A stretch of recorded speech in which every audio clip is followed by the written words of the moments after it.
Welcome everyone to another Homie and the Dude stream. Welcome back to Avatar Legends, The Last Breath Part 2, Fall of the Airbenders. Couple things before we get into the stream today, couple of shout outs. Shout out to Becky, our live producer. This is her second live production and she has been kicking ass. So bear with us if we do have any tech issues or anything like that. We're getting this new system worked out, so stick with us for that. But shout out to Becky, absolute legend. Shout out to the art team of Victor, Josh, and Alex. Shout out to Tony, our writing partner. And also shout out to the leader in our Discord and head moderator, Revan. You're an absolute legend. Thank you for doing what you do, man. We really, really appreciate it.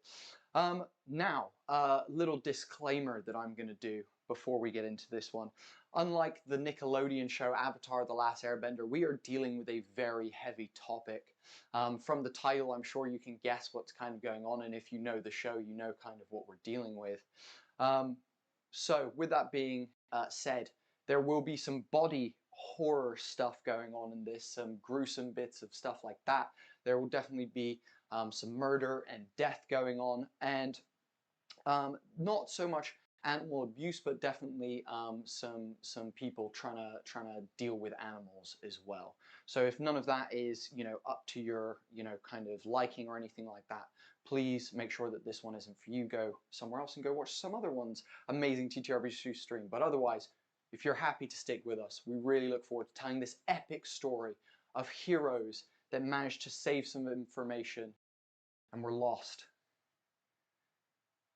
But I am Bodhi, your unexceptional Dungeon Master. These are our exceptional cast of players. We're going to quickly just go through. We've got Tracy on the left, mum of Homie and the Dude, absolute legend, playing Sister Devna. We have Ben in the middle, social media manager and absolute legend here at Homie and the Dude as well. And then over on the right, oh, playing Master Tufan is Ben in the center. And then over on the right, we have Tom, the pillar, the rock of Homie and the Dude over there, playing Asayu Kizu. And if everyone is sitting comfortably, let's begin.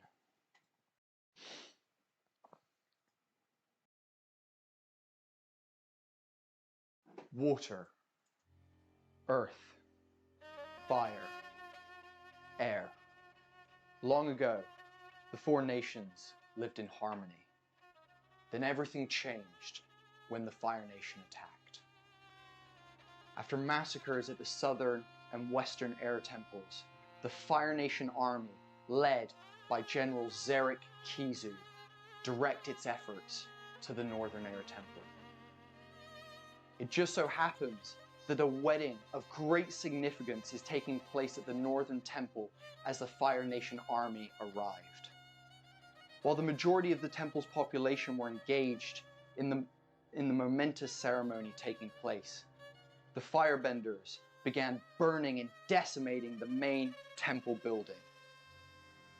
Before the wedding congregation could realize what was happening, a platoon of merciless, dutiful Firebenders blocked their exit from the ceremonial courtyard, scorching and boiling any person trying to flee. This also allowed for another troop of Firebenders to topple the famous colossal floating statue of Guru Langhima upon the rest of the congregation that had not yet processed the tragedy occurring around them enough to begin any sort of escape. Crushed under the enormous weight and size of this statue are the groom and the entire wedding party. Smoke billows up from the temple as our camera flies through the smoke and over the crushed courtyard. Rubble covers most of the space with various limbs and body parts of beloved family members protruding from the blood-stained rocks. Suddenly, off to one side, the bride, Nuon Beifong, after being air blasted out of the way by her sister as the statue fell, awakes to find an agonizing, shooting pain in her arm. Laying on the ground, she looks over to see a giant boulder has flattened and crushed her right arm.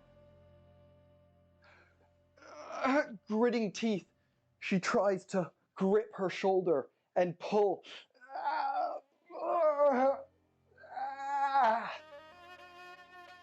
It won't move. She breathes heavy for a second, panicked, as she looks around for something to help her. And then she remembers her training.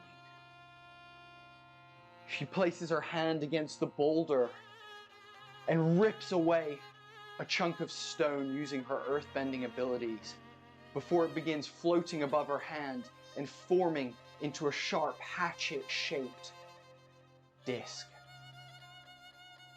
She then hovers it above her arm, and with a sharp breath in and a bite of her clothes, she releases the rock upon her own flesh.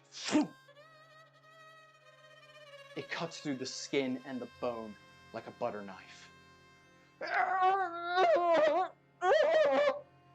Nuon lets out a muffled cry as she pulls her arm away from the rock, as warm blood begins dripping from her arm. She collects a bit of mud and earthbends it into the wound to stop the bleeding as she gets to her knees and shakes her head off to clear some of her vision. She can see a giant, colossal pile of rubble in front of her with various limbs poking out. She gasps as she begins climbing the rubble and peeks over the top to where she can hear voices coming from the distance. She can see the bridge that connected this ceremonial courtyard to the main temple has been collapsed.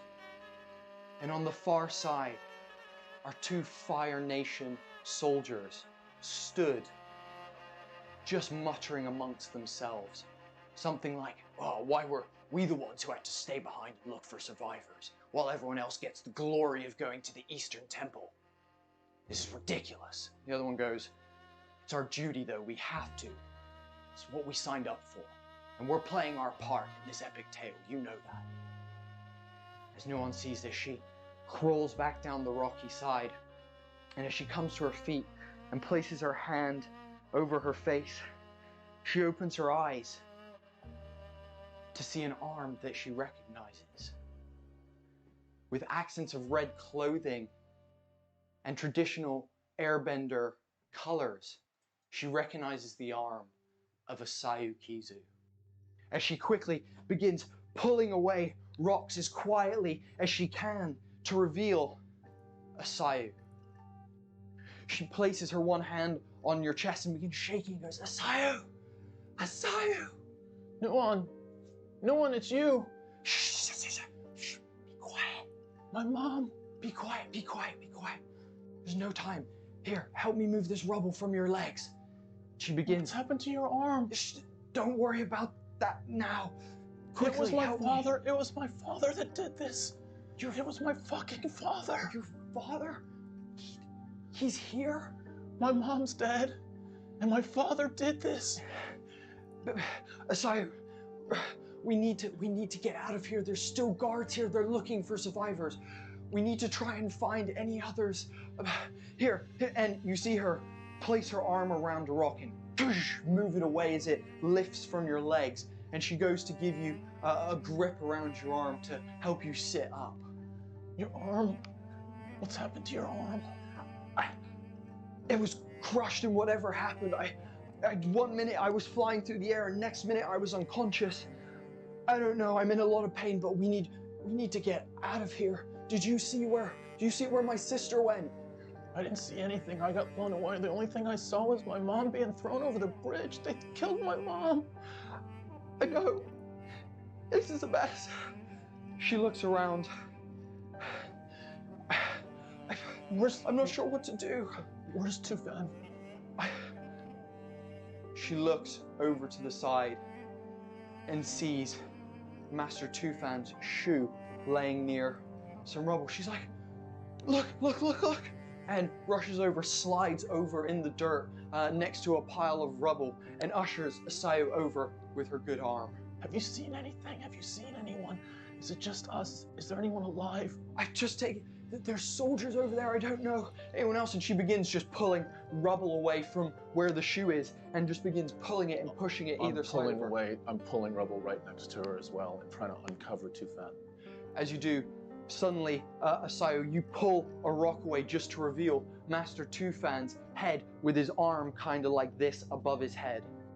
I kind of grab his face and I'm, T, you're alive, you're alive. Are you okay? Hurts all over. We'll clear you off, we'll clear all this off. Tufan, here, let me move this from your arm. And you see her stop mid-moving. You see her see a couple of pieces of stone next to her. She earth bends them into some sort of makeshift stone arm that she then begins to use now both arms to remove a heavy piece of rubble from your arm, Tufan. Nuan, I grab her stone arm. What happened to you? A rock crushed my arm, but I got out okay. I would have been stuck otherwise. I'm fine though. Are you okay? Are you all right? I'm struggling to breathe, but I think... You're struggling to breathe? And she places hands on your chest. As she does, you feel the warmth of her palm through your clothes on her chest. But as she does, you feel her put a little bit of pressure, and your cracked breastplate of your ribs just kind of crumbles a little bit under the weight as she, oh my goodness, there's something wrong, Tufan. There's something very wrong. I'm sorry. Tufan, can you move? I can move. I just need move to your legs. take small breaths. Okay. Here, moves the rocks from your legs and looks at Asayo and goes, we need to find my sister. I can't leave here without my sister. Look, Tufan, it's bad. What's happened is bad. I don't know who's alive. Be quiet. There's guards. There's soldiers over there, Tufan. How many? There's 2 that I've seen so far. They said that they're looking for survivors. We need to be quiet. I don't know if I can fight like this. You don't think you can fight like that? No. Tufan, if you can move, we're okay. I will carry you. If you can move, I will carry you. I can move. I can defend us as we go. Where's my sister though? I need to find my sister. She was in the middle. She tried to push you away. Like that. In the middle. She's like, ah. And you see Nuan just begin digging through rubble as she comes to a body of one of the Airbenders from the temple. She begins shaking it. Hello? Are you? That's here? She's not breathing. She pushes the body aside and continues pulling the rubble away. You 2 are just sat watching this manic person with a stone arm just pulling rubble, desperately trying to find a way to the center. Nuan, you stay back here with Tufan. Stay back here with Tufan. I'll go. You can protect him. I will go. And I'm trying to get her to come back and to stay with Tufan because I don't think she should be the one. She's only got one arm that's viable right now. You see, she's like, okay, no, come and help me, just both of us. We can get there faster. Tufan, are you okay? And she continues digging. Are you okay? I grab Nuan by the shoulder and sort of grab him and say, Nuan, we need to be quiet. We need to be careful. You're right. You stay here, Nuan. I will go and I will be quiet and I will look for your sister. I promise you I'll do everything I can to find her. Do you guys remember where exactly she was when... I got blasted out the way. I didn't see. Do you guys remember? I know that she was just part of the wedding party. You stay here and I will try to find her. Just be quiet and I'll be quiet as well. If I don't say anything, I don't come back within 5 minutes, you come to help. But I should be able to see if I can find her. Okay, please. I will try to find my sister. No one, you stay here. I will try to find her. I promise you, I'll try my hardest. Okay, go. Stay alive. I will do my best. As Asayu creeps off around the corner, where are you kind of looking? You've got this mound of rubble that is the statue, the head kind of still intact at the far end. You've got the bridge on the far side, and the rubble's kind of just here in the middle. Are you going round, over? Where are you sneaking? I'm going around, and I'm basically army crawling around to see. I'm aware that there are the 2 guards that Nuan mentioned, so I'm trying to make sure that I'm looking, but I'm also being aware of the guards, and I'm making progress. I'm going around, trying to see any sign of Devna's, her her appearance, anything that she was wearing that I could recognize. Okay. In that case, give me an assess the situation check for me, please. Assess the situation is with It is with creativity. creativity. It's a 7. Beautiful. On a 7, you get to ask me one question that you want to know. What's the one question that you want to know? It could be from ones on the list, but I believe you're going to ask me something that's likely not on that list, so go for it. Is Devna within visual recognition of where I am? As you kind of survey, and you're looking around, and you see the upper body of Monk Soma crushed, with his lower half, crushed beneath a rock, blood seeping from his mouth, no movement, no breath. Soma's dead as well. You then see Sister Devna's braids sticking out from under a rock, and one of her hands is poking out from it as well. So yes, you can see a proportion of Sister Devna from where you are. However, you believe that from where you are, to get her out is going to be risky. You become within eyesight, like visual space. Now, they're not looking at you at the moment, but you become within visual range of these soldiers. Okay, can I throw some sort of decoy to a different place where the soldiers would look in a different direction? I love that. I love it. So you're picking up some rock and throwing it? No, maybe can I cast some sort of fire? I don't think I can throw a rock far enough. You can just flavor firebend something off in the distance. That's what I'd like to do. Just try to find a target off in the distance that is, kind of as far away from me as possible. Cool. I'm gonna say we're gonna go with give me a trick check now. Yeah. Trick is with creativity, and that's an 11. Wow, beautiful. So, first of all, you get to pick 2 from the list. So they stumble, take 1 forward against them, which means on your next dice roll, you get a +1 against those guards and whatever you do against those guards.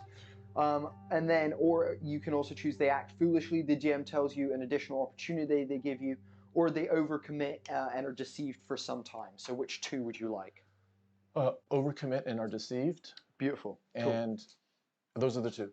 Beautiful. Amazing. You see, can you describe how you, what you do? Describe, what the firebending looks like and what you're hitting off in the distance. Yeah, so I see a tower that's half in rubble in the distance, and I see some bodies over there near the tower. And I'm in my army sort of crawling position, so I'm trying to form, with 2 hands, I'm trying to form a 2-handed sort of attack, almost like a sniper gun position to hit that thing so that the rubble will break off of it and maybe even move some bodies down there. Beautiful. You aim, take a in-breath. On the exhale, as you've been taught by the Airbenders, you shoot off this blast of fire that scorches through the sky. And as the red comet has still got the sky really red and dark, it doesn't tend to light up or change the color of anything. So it hits the tower, some rubble falls, and you see both the guards go, "Oh, what was that? Did you hear that?" And they turn away and begin walking away towards that. You now have an opportunity. As soon as I see them turning and their eyesight has moved away from anything close to me, I start moving as quickly as possible. My army crawl turns into on all fours, and I'm moving as fast as I can to Devna's space. You get there, and you're totally fine. They don't notice you. You get there all good, and can begin ripping rubble I'm ripping away. rubble off. I'm ripping as much rubble off, mostly around her sort of upper torso and her face area, just to see. You're revealed. Devna, you're okay. You're okay. You're okay. Sorry, is that you? It's me. Yeah, we're alive. We're alive. Who else is alive? I don't know. Don't worry about. Look at me. Look at me. Can you move? Give me a moment. The weight. Hang on a second. Hang on a second. Hang on a second. And I start clearing off as much rubble as I can to give her clearance for her body to move. You clear off her legs, and now you're completely free of rubble. Oh my God! Everything is so painful. What about Mother, Father? wasn't Nuon. I don't know. Tufan. I know Nuon and Tufan are alive. I don't know about anyone. Listen to me. My God. Listen to me. Mother, what's happened? What's Listen. going on? And I grab her face to really try to get her. You need to listen to me. Just listen for a second. There are guards. They have killed. There are guards, Firebender guards. I will tell you more about that, but right now it's urgent. We get back to Nuon. Nuon's okay. And Tufan, they're both okay. Okay, if you can move, follow me. Did you see Mother? Did you see Father? Anyone? I haven't seen anyone. It's bad. All I can say is bad, but let's just get back to people we know and love. Okay, just give me. And I try and stand up, and I'm like, everything hurts. I sort of support her just to see how injured she is, and I'm gauging How much weight she puts on. how much weight she can balance on her own. I'm okay, but I think my ankle, just, if I put too much pressure on it, just give me a moment. I think I'll be fine. Okay, It'll just be okay. get down a little bit Just lower. get some breaths in. Okay, we need to move back. We need to move back behind this mountain. Okay. Let me help you. All Put your right. arm around me. And I put my arm around. Before you And guys we're like hunched, moving. staying low, yeah. Yeah. You guys come back around and you find Nuon and Tufan. Nuon at this point has grabbed Tufan's arm around her shoulder and is holding it and supporting Tufan as they're kind of like sat up and just like basically just embracing one another. I imagine during that time. If there's anything you want to add to that, anything that you would have said during that time and stuff, go for it. I think Tufan and Nuon sort of leaning their heads Against into each other Yeah. and sort of like, I don't think there's anything that they can say. They're just kind of processing, staring into the distance and crying, I think. Yeah. I think Nuon is just like, not even like sob crying, it's just silent crying, just tears. Yeah. Just like a stream of tears next to you, head against you, and you can both just feel your tears falling into one another's laps. I think Tufan then gets snapped out of this, hearing footsteps coming across the rubble, and says, "Devna, you're alive." Nuon, Tufan, it's good to see you. Nuon, are you okay? Oh my God, what's happened to your arm? What's happened to your arm? Don't worry about it. It's minor. It's okay. I can manage it for now. Have you seen Mother? Have you seen Father? I think they're. I bring everyone close together and I say, look, I don't know who's alive. I know my mother's dead. And I know a lot of others are dead. I think most of I can't hear anyone. I think most everyone is gone. Listen to me. Listen to me. Listen, we have to escape this. If we stay here, those guards are gonna find us. We have to escape this, and then we'll come back if we have time. We have to do this together. If there's no one else, we have to stick together. Make sure that no one leaves each other's sides and that we're very cautious. The guards have moved over to the left. How many guards did you see? There's only 2 that I saw, and everything else is silent except for the. I don't see any others Tufan, around the outside. how do we get off? How do we get out of the temple? How do we get away from here? What's our best option? If we're lucky, Briefus will still be in the stables. Briefus, yeah. Oh my God. Yeah, good shout. Okay. How do we get to the stables? Well, the only way is across that chasm where the bridge has fallen. Okay. I can maybe earthbend some rock in place so that we That can get might make across. noise. Those guards were there. Surely you and I, can we not pour some earth there and just blast the 4 of us over there? Tufan, if we join together. We need to be careful, because Nuon's only got 1 arm, so we need to. Everyone is greatly injured. We need to try and get out of here as in best condition as possible. Look, let's move in this direction. Let's move where the guards aren't. Let's reassess as we go. Let's just keep getting closer to the direction You're we right. need to We go need to in. just get out of here. Maybe You're right. we can, as we're going, just check a little bit, just to see. I huddle everyone together and I say, look, I don't know who is alive and who isn't alive, but let's make a pact right now. Let's get to a safe space and decide whether we want to come back. If the guards have left, we can come back. If not, we escape and then we come back when we're ready. It's what we can do. It's what we have to dedicate to the situation. Okay. If we're the only survivors, we have to send word that this is not the first or the last time. What have you heard? It's not time now. Let's just go. I'll tell you later. I promise I'll tell you later. Let's go. Let's go. You see Nuon grab Tufan under the arms and grab him and be like, okay, listen, you ready? You okay, Tufan? You good to go? Yeah. Okay. Devna, do you need our help? No, I'm not. I think I'm okay. It's just, it just was tweaked. I'm okay. I think I can. Lean on me. Just lean on me as we go. Alright. So we're shuffling. Amazing. You guys shuffle around the side. As you do, you see the body of Guru Soma, his upper half, not crushed under rock, but his lower half being crushed with blood, dried blood, on his cheek in a pool next to him, not breathing. You also see your mother and likely your father as well. No, there's mother. I stumble over to Guru Soma and sort of kneel and put his head in my hands. I come next to Tufan as well. And I say, he wasn't just your dad. He was like my father as well. He was a father to both of us. I rush over to Mum. I'm like, Mother. You see Nuon rushes over to your dad and sits down again, not like sobbing or moping, just streaming of tears, just almost emotionless from Nuon, but with just tears streaming as she holds your father's body next to you, your mother, and both of you look at each other. I try and breathe into Mother, like use Breathe air into Mother to see if I can, get any sort of reaction from her. Nothing happens as you breathe air. Her chest expands, and then as you stop, it collapses. And again, but nothing happens. Her eyes do not open. There's no response. I've tried. I can't do anything, guys. I can't do anything. I go over to Tufan as we're holding father's head, and I look at Tufan and I say, look, this is bad, Tufan. It's my dad.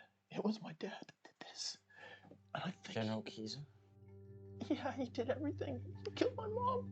He killed your dad. He killed their parents. We gotta get out of here. And they're going on to kill others as well. We've got to escape. You and I need to take charge of this situation and bring them. What did he say? How do you know? Nuon at this point stands fully up in the courtyard and goes, right, we need to go now.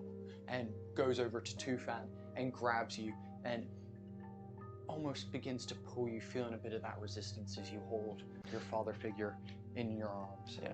Eventually, Tufan sort of releases his grip on his father's dead body and sort of doesn't stop and turn away for a while. He sort of is sort of walking backwards with sort of Tufan's arm on his chest.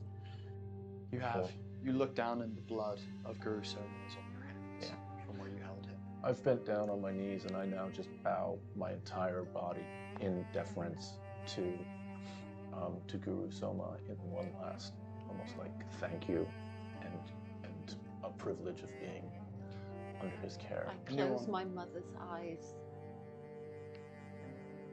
and lay 2 small rocks on the top of her eyes. And I say, rest well. Nuon, you have such strength. I'm coming with you. Nuon stands now looking at the bridge, and you see her go, okay, should I just, or do you guys want to blast us across? Let's decide quickly before those guards come back. I think if we can do this quietly, let's air blast. Cool. Yeah. Can you guys, let's go with, can you do a rely on skills check? But one of you make it, and I'll just say that you get a +1 because the other one's helping you. As they're doing that, I turn to Devna. Yeah, you go for it. And you're rolling with... And Ben, can you mark 1 fatigue, please? Because Yeah. it's a help. Sure. Thank you. And I get 1 from your help, don't I? 2, 5, 8. An 8. I turn to Devna as they're preparing, and I say, Devna, Now's your time. So, Devna, as you go to do your standard stance, you go to place your right ankle down, and as you're about to do your airbending, you tweak, and it just kind of goes off a little bit. You blast the three of them with Tufan lifts you two off the ground. You all land on the other side. However, Nuon like falls and kind of falls to the ground and makes a little bit of noise, as does Asayu, kind of collapses and falls. You hear the guards who are around the corner say, "Did you hear that too? What was that? Let's go check that out." And you hear footsteps coming back your way as you guys are now on the other side on the main temple facility. I say, stay down here. Stay down here. I'll come up. I'll deal with this. And I come up and I take off all of my Airbender garb, and I'm just in my Firebender garb right now. And I approach them and I say, To the two guards? Are they within distance? So I'll say they run around the corner at this point and they're like, "You, stop there!" Everyone's dead as far as I can see. All good on this end. Where have these guys run off? They're down below, out of sight. Cool. I've told them to hide in sight. I've come out into the clearing and trying to get them to recognize me as a Firebender right now. Cool. You can roll for a trick check, but you get a +1 because of your forward +1 from earlier that you got. Okay. So creativity. So it's +1 for creativity and a +1? Yeah. So it's 8, 9. A 9. Beautiful. On a 9, you get to pick one of the ones on the list. So they stumble, you take a forward against them, you take a +1. They act foolishly, I tell you how, or they overcommit and are deceived for some time. They are deceived for some time, and I say, one of them goes, "What happened to your armor?"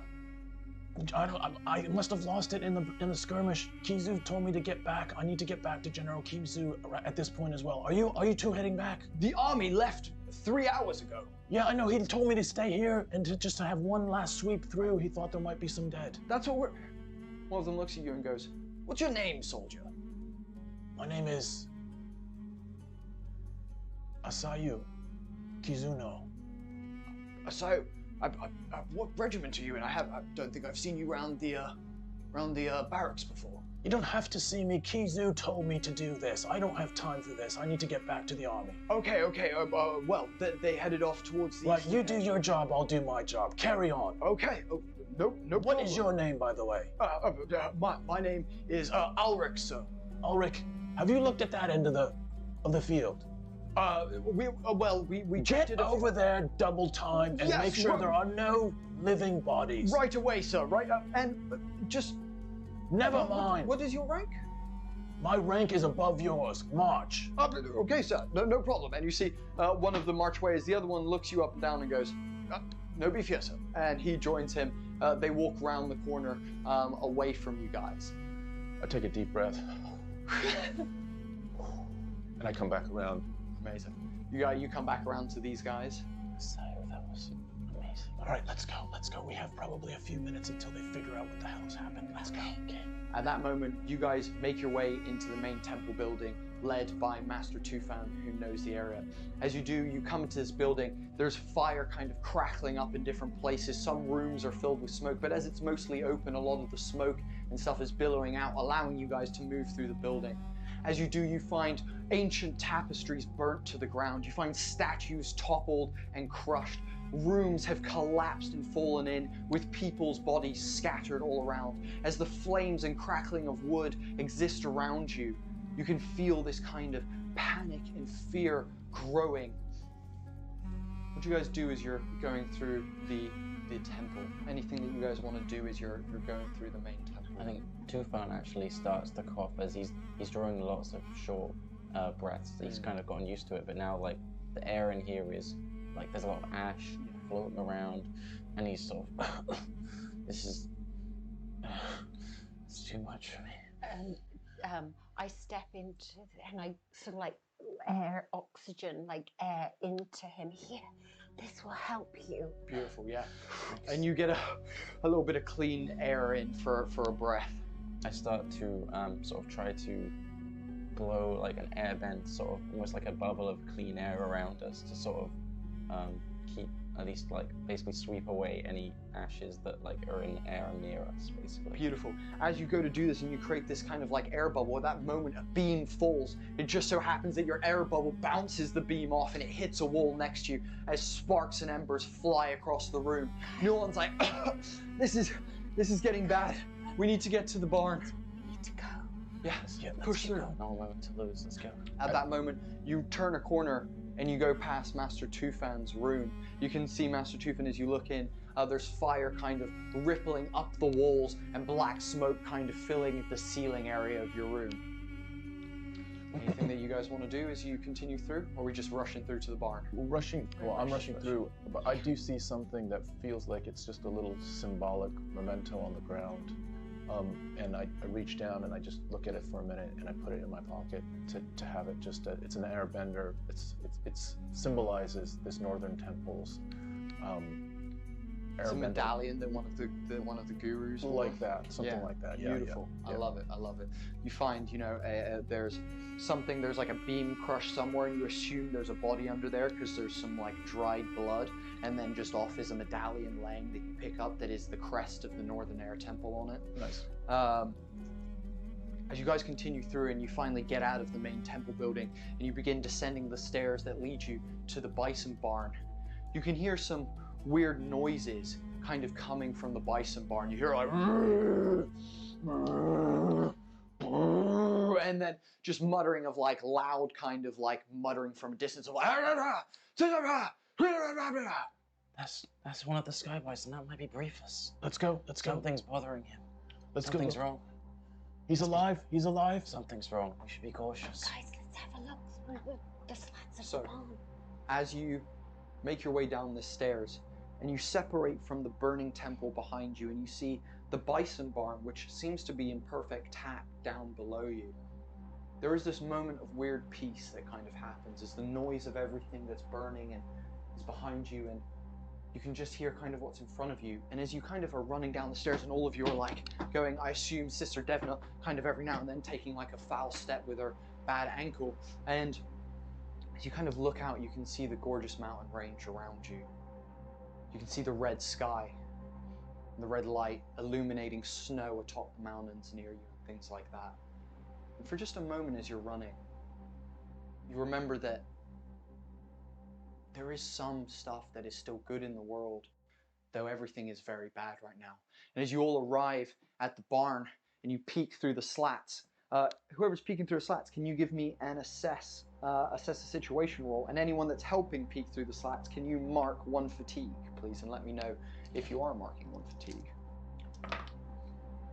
Briefus is the one with ginger hair. I'm just helping. So Yeah, help. Yeah, cool.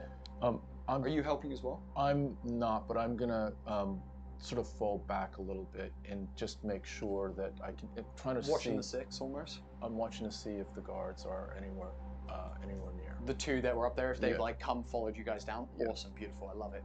If you're doing a help, can you Yeah. mark a fatigue? You get a +1 to your roll. He should be tied up in the corner. 8 on my roll. 8.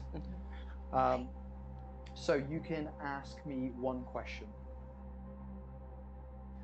Are we able to get to Briefus? Are they holding him? Like, are they with Briefus, or are we able to get to him? So what you see on the inside is you see 4 Fire Nation soldiers with chains wrapped around Briefus, pulling and trying to battle with Briefus as he tries to pull and get out of these chains that they're trying to restrain him in. And he's pulling back and forth, just trying to get free, as they're like, "Stay, beast! Come on, you now! Come on! Just stop acting like an ass!" And you can see that they're trying to like pull the chains tighter and wrap them around him more and kind of restrain him. As one of them goes, "This is the last one, boys! Come on, let's get this done!"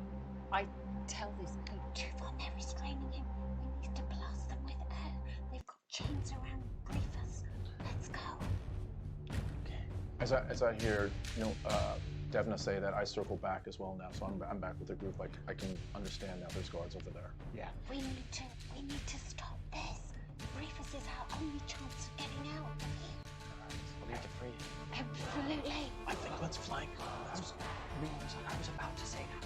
dead on the side. Let's two of us, maybe, how about this? Two of us stay in the front, maybe get their attention. Two of us circle in the back, the most powerful of us in the back. Once we get their attention, we'll attack the two most powerful, attack from the back. I say Devna, you and Tufan from the back, and me and the one in the front, and you come out. Okay. You see, as soon as they release Briefus, you release holy hell on them and try to wipe them all out. You see Nuon shift her. Oh, sorry, go for it. We need to have Tufan guiding Briefus. Briefus will listen to him. Briefus knows me as well. Okay, fine. At this point, you see Nuon look at Asayu, give you a nod, still with just tears streaming down her face, but just fucking no emotion on her face, as she looks to her stone arm that she's crafted in place of her real one, and suddenly the arm begins to shift and change as the rock begins to move and slide around each other, so it forms a large point and a sharp bladed almost arm that she then has. She looks at you and she goes, ready. And at this point, I take in a sharp breath, and I focus that breath down to my ankle, and I'm just like, this, I will feel no pain. Like, my mind is now away from pain, away from everything. I'm now focused on this thing, and I literally take this breath, and I say, Tufan, it's up to us. Let's go. You guys begin sneaking around the side of the bison barn. Anything that you guys want to say while these two, Sayu and Nuon, kind of get in like combative stance at the barn doors, ready to push them open. So Nuon and Asayo are the ones getting the attention. Okay, cool. We can create a tunnel and attack, and if you throw in some wood planks, we can then, that are on the ground, and we can then shoot them at them. I start ripping a plank off of the wall and sort of getting ready to basically throw it into my directed wind tunnel. Yeah. Beautiful. Cool. Okay. At this moment, Asayo, Nuon, she holds up her like rock-bladed arm, looks at you. Like, I say to her, I'm ready. Put that behind your back. Okay. Use it when we need it. You come with me. You follow me. Okay. Let's see if we can do this. Follow your lead. She grabs one of the doors, you grab the other one. You both slide them open as the wood slides open. The guards turn. Oi! Who are you? Ah, finally! Found someone. I couldn't find any other guards. I have to bring this one back to Kizu. You see the guards look at you for a second. I'm not going to make you roll another trick. Go with a push your luck.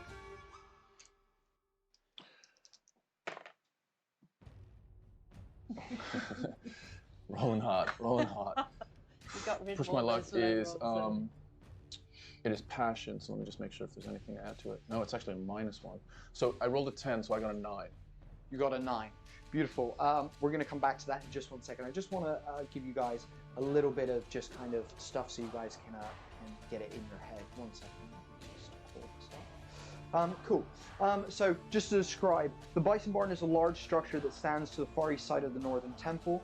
It's a large rectangular building with a pitched roof that has a thin ridge at the top. Either end of this ridge are stone bison gargoyles that have been carved that protrude from the roof line. Inside, the floor is covered in dust, fur, and various bits of straw, but is made from hard wood for easy cleaning.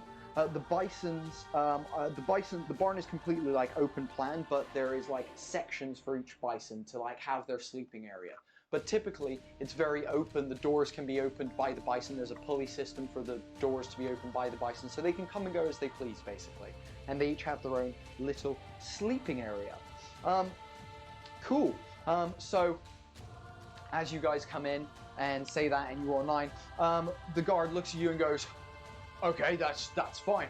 The next transport is coming back in an hour. We're hoping to get this beast on the transport and get it back to the Fire Nation. Do you need to take this one to Kizu or back to the Nation? We need to take this one to the Nation. Are you okay with us just taking this one? Is that all right? What, the bison? Yeah, I think we need to get there as soon as possible. He looks at you, he goes, but you're not an airbender. How are you gonna... Well, I'm taking the bison over to the place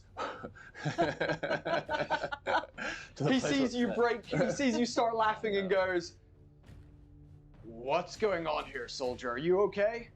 I think I'm okay. I've been hit. My head got hit a little bit, but At this point, Tufan screams, "Leave him alone!" Because he's so fucking angry with the fact that they've got chains around Briefus at this point. And You I- bust in the back door and fucking come in. And Fucking leave him alone. And at that point, I'm like, Tufan, throw the wood. Yeah, Beautiful. Right. Cool. At that point, you see Nuon, like fucking ready to go. Cool. Let's deal with these combat engagements. So you've got 2 at the back of Briefus and 2 at the front of Briefus. You've got Asayo and Nuon at the front. I assume engaging the 2 at the front. And are you 2 engaging the 2 at the back? Yes. Cool. Awesome. So we're gonna have 2 engagements going on.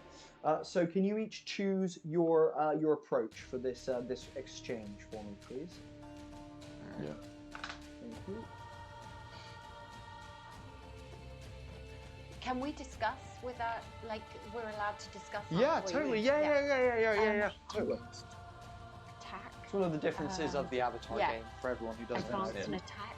I'm going to spin the wind, and then we'll throw the planks of wood, and we'll try and hit them. Yes. And after that, when you guys get on, if you guys manage to all get on, I'm going to do a shockwave, and you tell the others to get on Briefus. I'm going to do a shockwave that will stun the guys if there's any left. And we jump on Briefus and we leave. So once you get in there and they're able to be freed, tell them to get on Briefus, and I will join you afterwards. Okay. Cool. Let's get into it then. Cool. So let's talk about who is defending and maneuvering first, and we're going to go with your 2 exchange first, as you guys have done. I'm Surprise. using defending. Yeah. Yep. So you're using defend and maneuver. Awesome. Then T. I'm doing advance and attack. Cool. Awesome. So cool. Can you guys please roll your stance move? So it's rolling 2d6. For Ben, you're adding focus. Tracy, you're adding passion.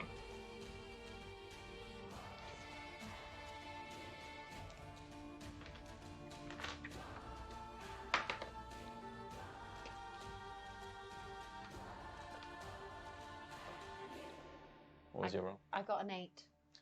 An 8. Beautiful. So with an 8, you can use 1 basic or mastered technique. Cool. I got an 11. You got an 11. So Ben, you can either do 2 basic and 2 mastered, or 2 mastered techniques, or 1 basic and 1 mastered. Up to you. Cool. Cool. Alright. Ben, you are up first, mate. Okay. As So you're defending and maneuvering. So what's Yeah. what's the approach? Oh, by the way, just so you know, my guys are advancing and attacking as well. That's now open to the table. What's your actual approach? What's the one you do? The technique you're doing? Okay, so first thing I'm going to be doing is seize a position. Yeah.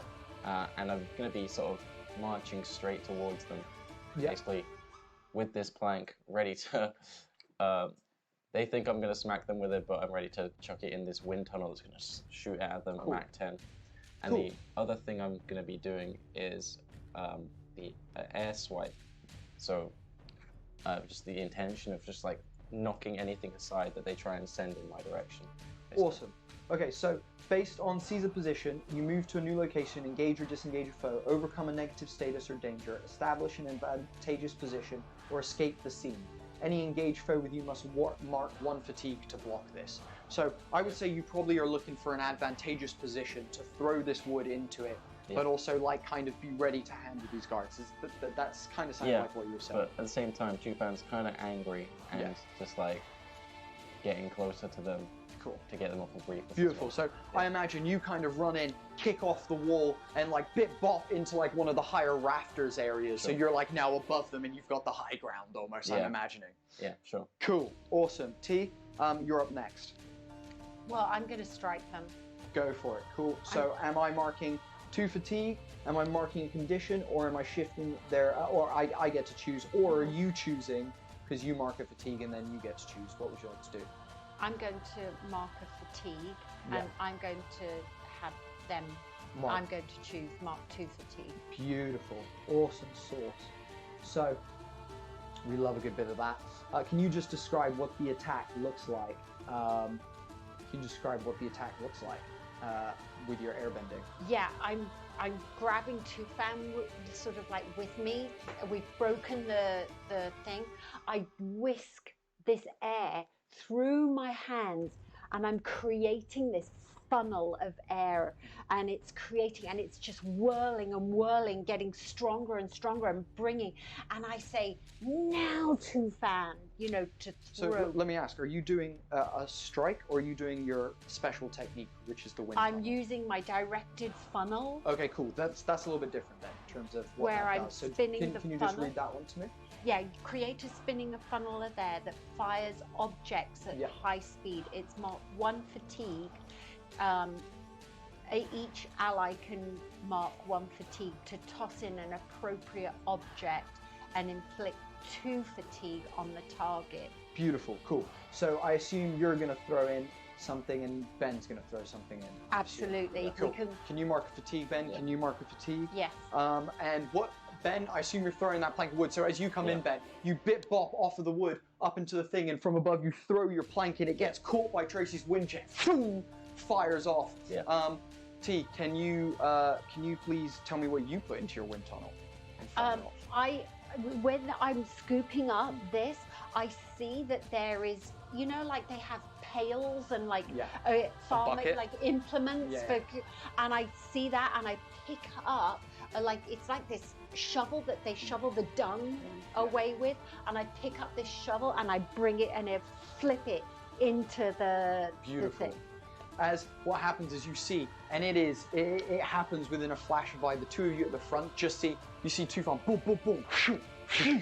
And what you see is one guard gets absolutely impaled by the plank of wood. The sharp end of the plank of wood impales one guard as he and coughs blood up onto the plank of wood. As blood begins oozing down his body, he kind of lets go of the chain of Briefus, falls back and puts his arm on something. As he does, he like slips off and just falls lifeless onto the ground with the plank of wood sticking out of him. As the other one turns, a bucket comes flying at him with bison milk flying behind it as it travels in the air, and the bucket ding hits him clean in the head as he's like ding, and you see him like do a clear like he's like rocked, like he just got like bang. He's like whoa, and kind of gives it one of those as he kind of comes back to his feet, still holding on to the chain, but has released it a little bit. Cool, we're now going to cut over to the front team. Tom, can you please tell me what your approach is? My approach is going to be advance and attack. Beautiful. I didn't talk to Nuan about her approach. Cool. Nuan is going to advance and attack as well. She's coming at you. Cool, that's what I was hoping for. Yeah, she's coming with you. So cool. Okay, so first up is the soldiers who are defending and evading. So one of them, the one at the front who was talking to you, is going to take the retaliate. He's basically going to release the chains entirely, and he's going to take his Muay Thai kind of stance, front leg bouncing, and he's like fully ready to come at you if you guys come at him. He's just like this, basically locked in, ready to retaliate when need be. And then the other one on the other side also kind of preps himself. He gets the chain that he's holding onto with Briefus and begins spinning the chain round and round in circles as if he's gonna like whip you guys. Cool. Can you roll a stance move, please, Tom?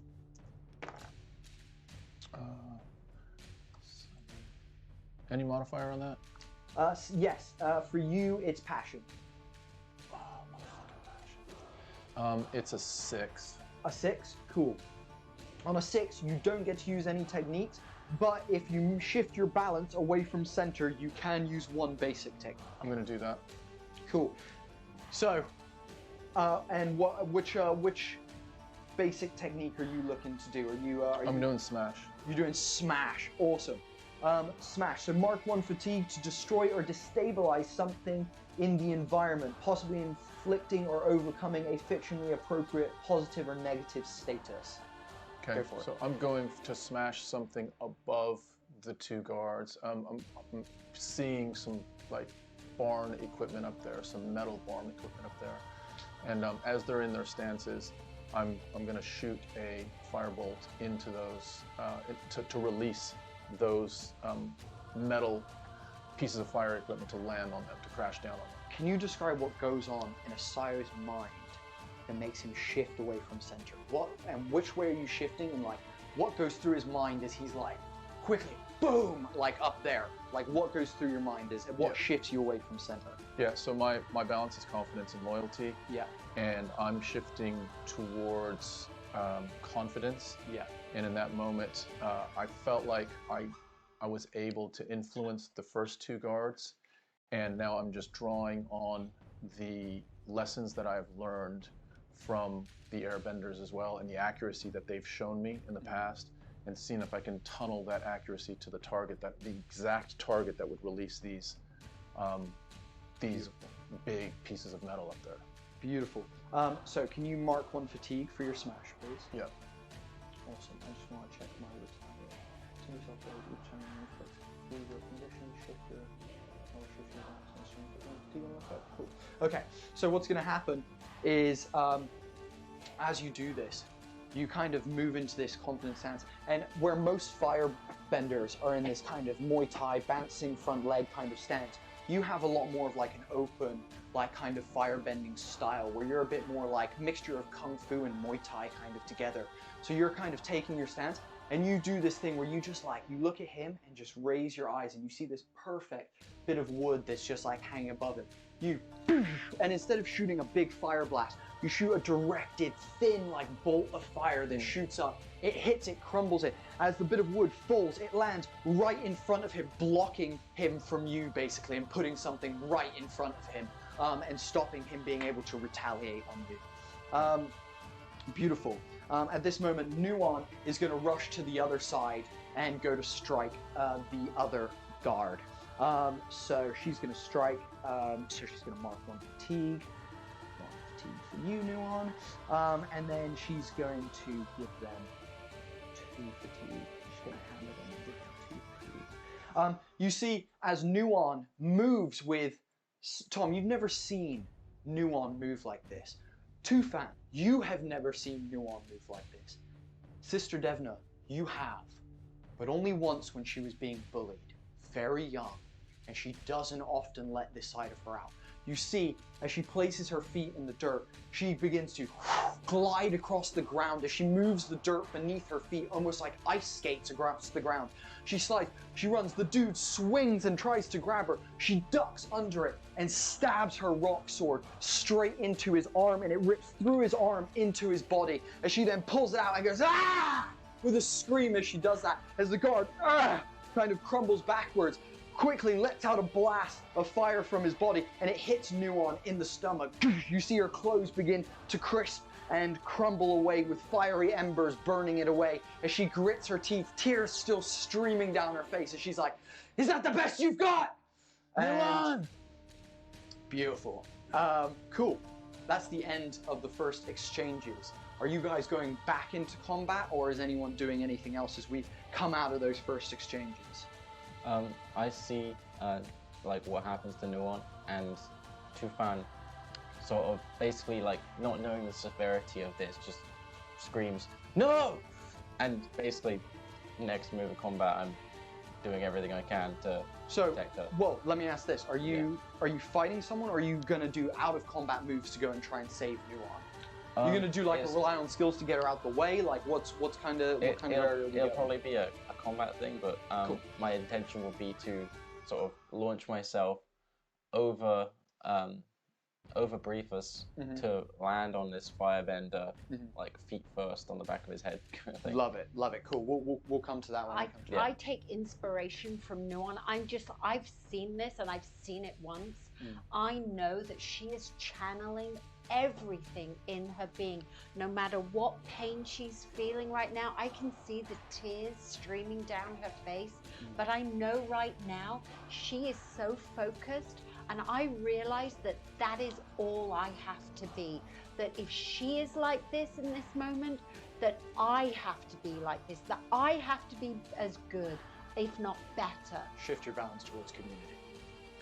Can I ask, what is the current state of Briefus? Is Briefus still bound by anything? He's still bound by the chains. One of the chains has been released. Another one has been released.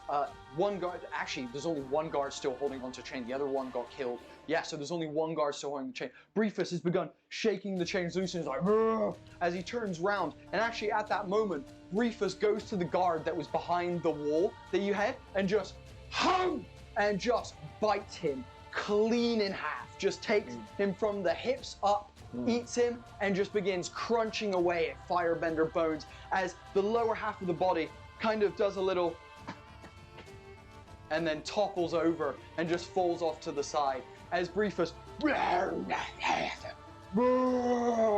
and then kind of begins just trying to move and find space for himself in amongst the chaos. You have the one Firebender left alive at the backside. As I see that, can I... Actually, you have two. You have the one with the pail as well, the one that got hit by the bucket. My apologies.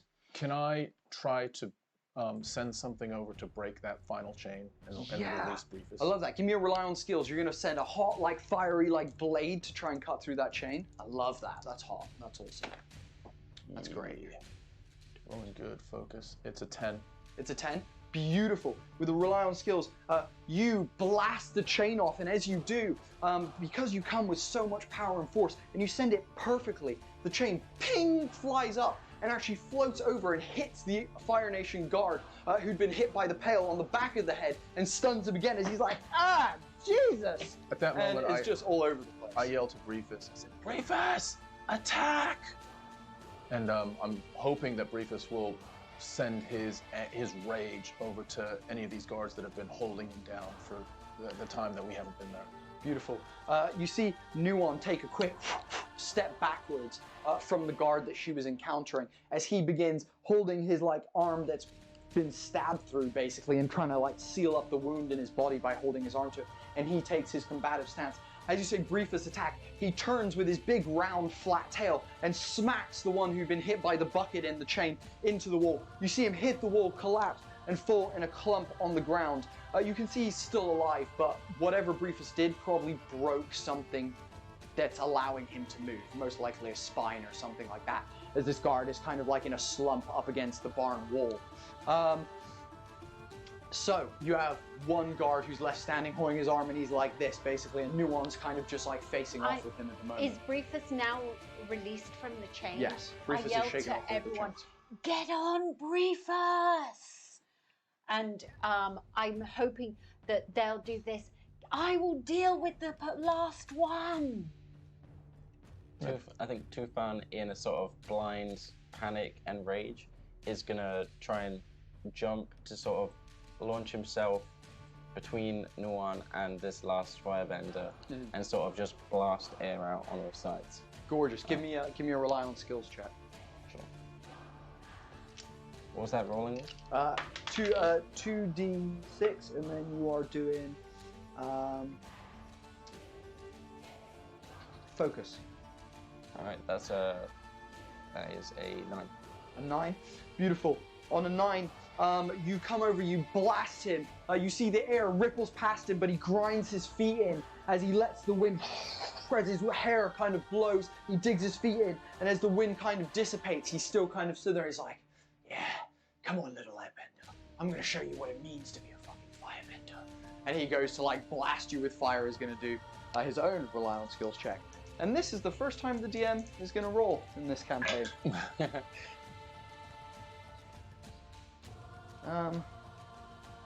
Yeah, I'll say he shoots a blast at you. Can you mark 1 fatigue as the fireball hits your shoulder and kind of knocks you back a little bit? Nuon catches you and lifts you back up as she kind of then stands next to you.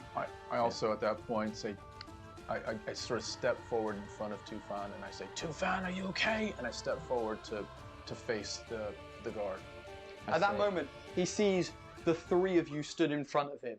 He then also knows that Sister Devna's behind him, and Briefus at this point has turned as you can see drool, red, bloody drool dripping from his mouth, and the guard's like, okay, I surrender.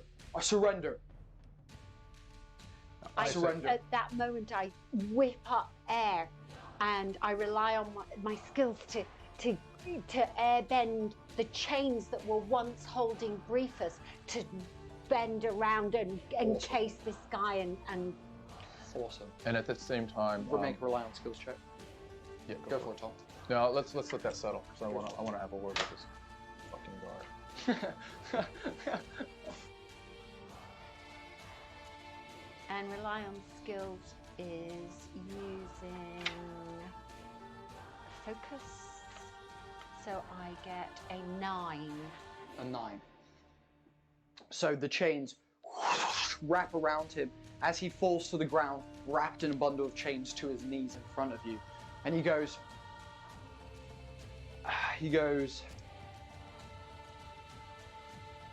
spare my life.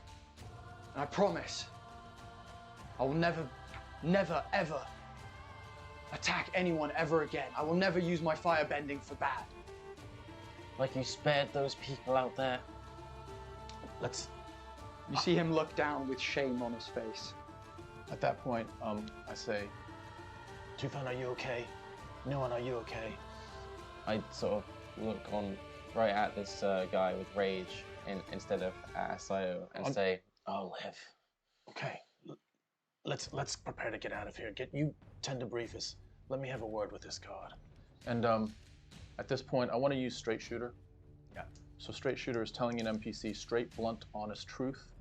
Roll with focus. On a hit, they'll answer honestly or grant a simple favor. I'm going to, I give air and I send a whisper and I'm helping, like, persuasion, like using like a whisper from my mouth over to Asayu to assist him with persuading this guard with what he's going to be speaking. You're going to do a help, so mark the fatigue. Yeah. Yeah.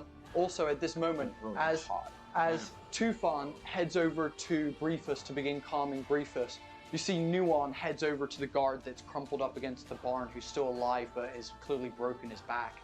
She leans up to him and she goes, "We're going to let you live today. But I hope the pain that you feel from your injuries lasts a lifetime, like the pain you have caused all of us. Never forget my face, because if I see you again, I will kill you next time. That is my oath." Nuan places a hand on his face, pushes off, and stands up. I then get down on one knee. What did you roll? I rolled an 11 and I have a +1 on focus. So And a +1 from Tracy. So that's it. It's technically a 13. Jesus Christ, go on. I get down on one knee and I place my hand under his chin and I raise it up so he can look at me. And I say, "Look at me in the eye. My name is Asayu Kiyu. You send a message to your general. He killed my mother. He killed his wife. He killed my loving family. And you tell him, if and when I see him, we will settle the score." You see him look you in the eyes with like this kind of like fear of like, who would be crazy enough to challenge General Kizu? And then he puts together your name and that name. And suddenly a smirk grows on his face as he goes,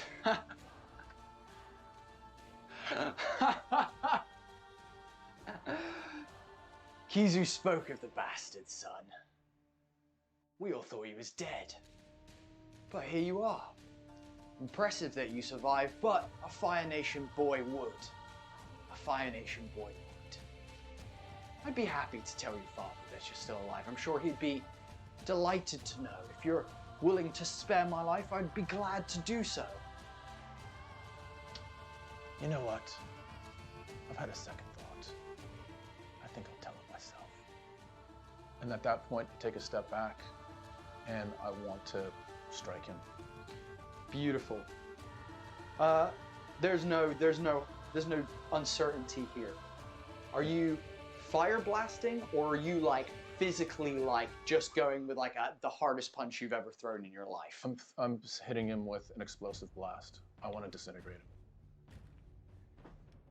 Tufan and Sister Devna, you stand as shadows behind Asayu.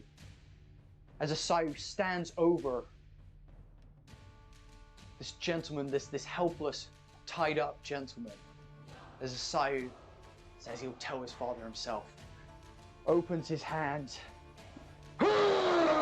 lets out a blast of flames that engulfs the gentleman entirely and continues burning as you hear wailing coming from inside the flames, as you can smell the flesh crumbling and burning off the gentleman. You stop to see a torched corpse tilted back, mouth open in scream, charred and dead. Can you please shift your balance? Can you shift it? What are your two poles for me? Confidence and loyalty. Can you shift it towards loyalty and away from confidence, please? Can you two please shift your balance towards community and away from excellence and away from self-reliance? Sure. At this point, I rush over to Asayu because I know that this is something that he would not normally do. This is like, and Asayu. I am so sorry. I am so sorry. He had it. He had it coming. He had it coming. My father killed. It was my father. It was my father, and he had it coming. Asayu, we need to take a breath. Take a breath. We need to regroup. Let's get Nuon. Let's get on briefers. We need to go. Let's go. We need to go to the Eastern Temple. And I take As you say this, you hear coming down the steps from outside, you hear the guard's footsteps from earlier, coming down the steps. Go! Let's go. You Let's guys, go now. get on. I'll join you in a moment. And I want, you guys rush on to brief us, and I want to do my shockwave. To blast the guards? To blast They're the not ground. close enough. They're not close enough. okay. I'm sorry. I thought they're not even within sight. You can just hear their footsteps coming down the stairs. I thought they were now down. No, yeah, that's sorry, my bad. Okay, rush, and I do a gust of air under Nuon because with her arm now, So you're struggling to climb up briefers. And I do a gust underneath her and jump myself. Nice. I take a deep breath in for the first time since waking up. Finally, even despite the pain, I'm breathing as much as I can and sort of gather as much air as I can. And I'm gonna try and blow the roof off the barn with a blast of air so that we can get out of there as fast as possible. Shit, let's go. Okay, give me a rely on skills check. That's right. fucking sick. You can have a +1 because that's fucking awesome. That is awesome. Nice. Cool. Oh, that was a fudge dice swing. We'll go with that. Okay, that is and a +1 for focus too, so that is a 10. That's a 10.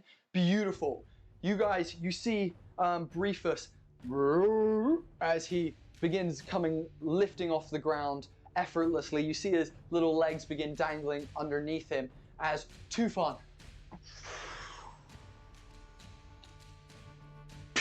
and I imagine you let out like a sonic boom of air basically that blasts upwards. And as you do, Briefus launches up in the air, and as shards of the roof explode in all directions, Briefus erupts up with our gang on top. The two Firebenders cover their heads as shrapnel and debris fall upon them on the stairs as they look up and they're like, "You!" and begin blasting fire off at you. But as that happens, you find yourself out of range. Their fire just isn't quite getting to you. It dissipates as you do. And as you begin slowly going away on Briefus, you can see behind you everything that you have left behind. You can see all the people that you loved still in that courtyard. And we all kind of put arms around each other. And Nuon comes in, and as you see the temple burning, you see the main temple building crumble and fall a little bit more as it does. And as you fly away, a sense of peace begins to befall you. And not only that, but Asayo, your actions begin to come clear to you of what you just did in that barn. All of you realize that, yes, you were part of something awful, but you also just committed something awful. As you fly away, Nuon releases the group huddle, kind of slips back and turns away from the group as she just sits in the furthest corner of this large saddle that sits on Briefus's back that can hold up to like 10, 15 people, and she just sits off in a corner to herself, tears just still dropping from her face. Tufon, let me go to Nuon. Let me just have one moment, and then you can be with her. Okay. Let me just go speak with her just for one moment. And I make my way over to Nuon. And I am like, Nuon, my darling sister. We will be okay if this moment doesn't feel okay. It feels so wrong. But right now, we have to be strong. We have to take everything that Mother and Father has taught us over these years. We have to go and tell the Eastern Temple what has just happened here. We must get back home. We must warn everybody. Tufon wishes to come and be with you, but I just wanted to give you this moment to say I'm proud of you, your strength. I've never seen that for such a long time, and just know that I love you and we're here together, and Mother and Father would want us to do this.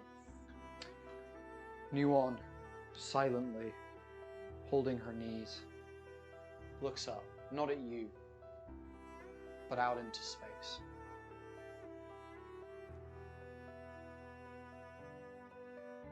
She breathes and goes, I never wanted to be like that again. I don't know what happened.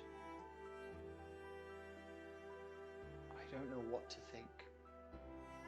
She looks back at the team and looks at Asayo.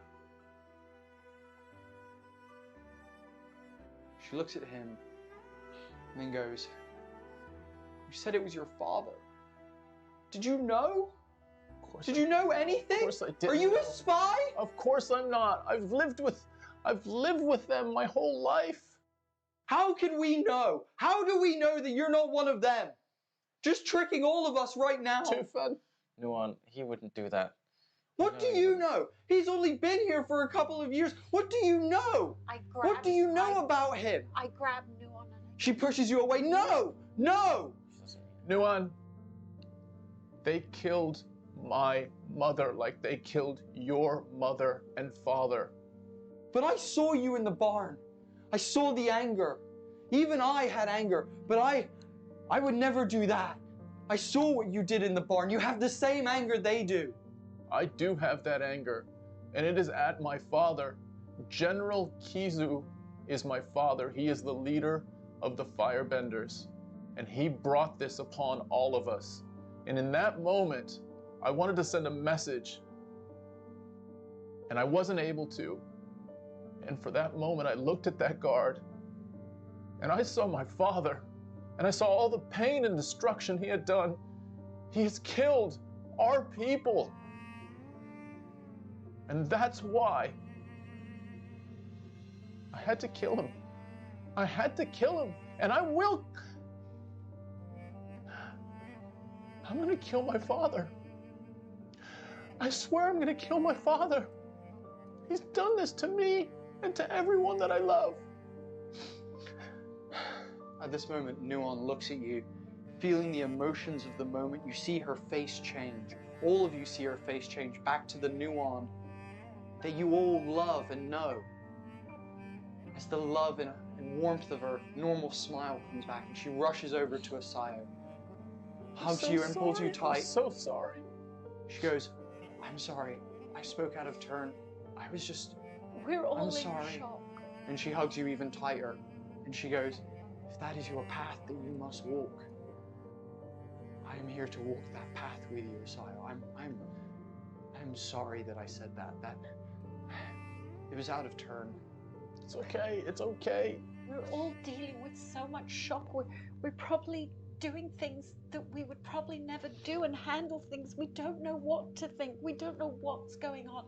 Let's take this time to really sit quietly and be thankful to have what we have left and know that the four of us are now have to go and do this mission. We have to go and be prepared. Who knows? They could be behind us. They could be in front of us. How long have they been gone? What's going on?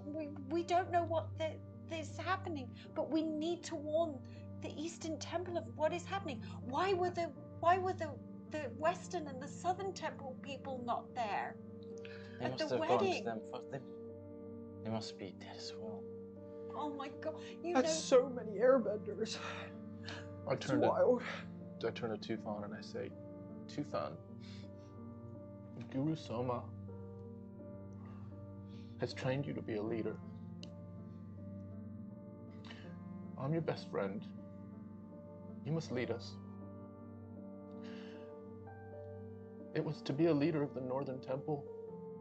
It's now your time to be a leader of the world we live in. Sounds like we have only one choice. We need to warn the Eastern Temple and save who we can so that this never happens again. I will stand right by your side, master and master, together. And I sort of like just do a bit, but you and I, Tufan, we can do this. We can. We can do it together. And look, we have the most amazing people. We lost many, but we have the most amazing people.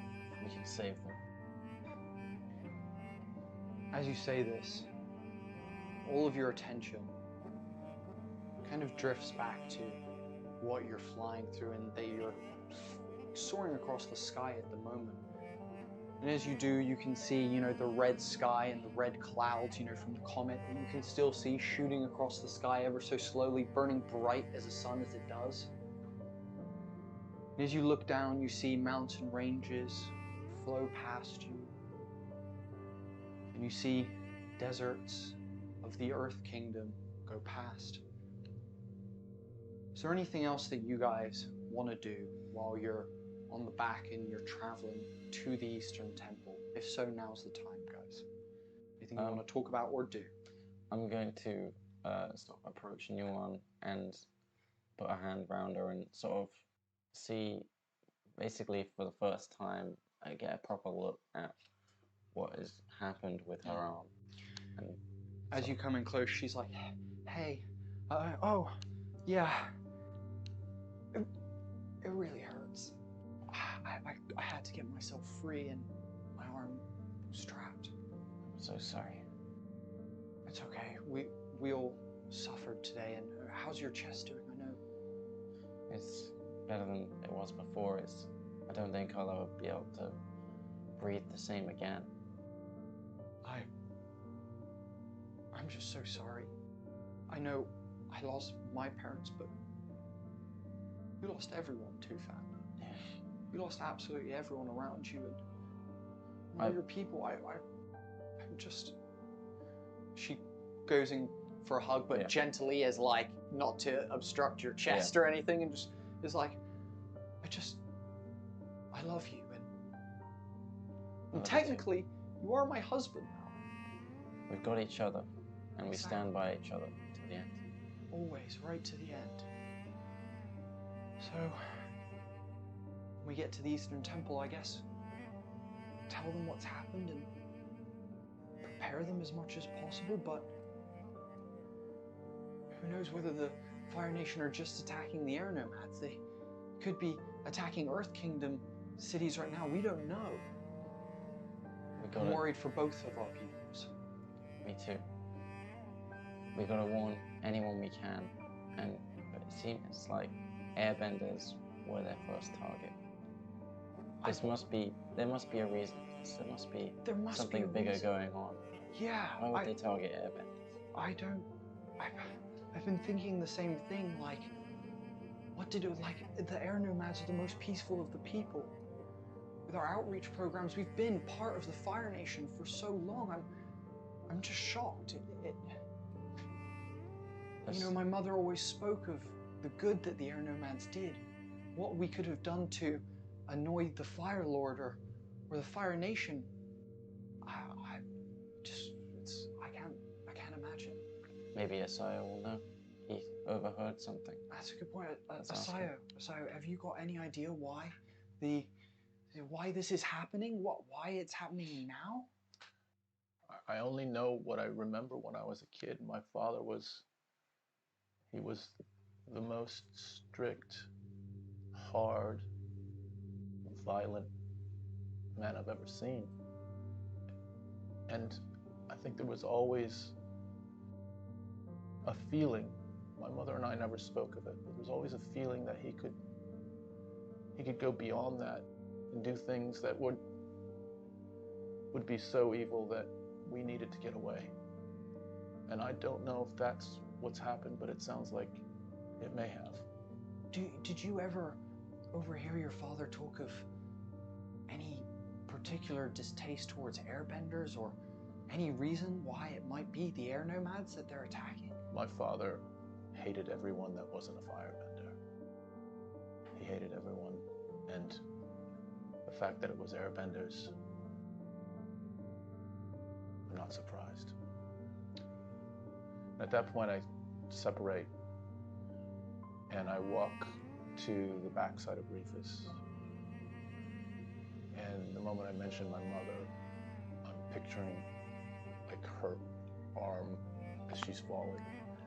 And I'm realizing that in fact, that was her last lesson to me, which was never hesitate. Don't ever hesitate.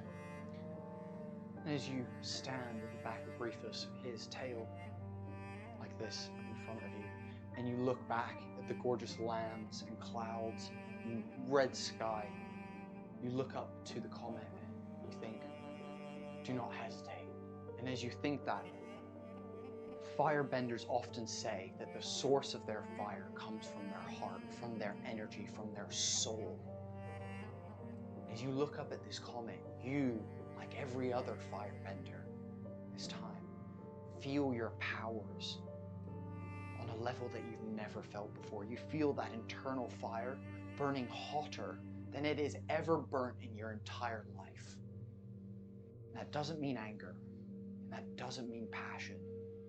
It means your straight up ability to wield what is within you is almost increased twofold. And as you say that, don't hesitate.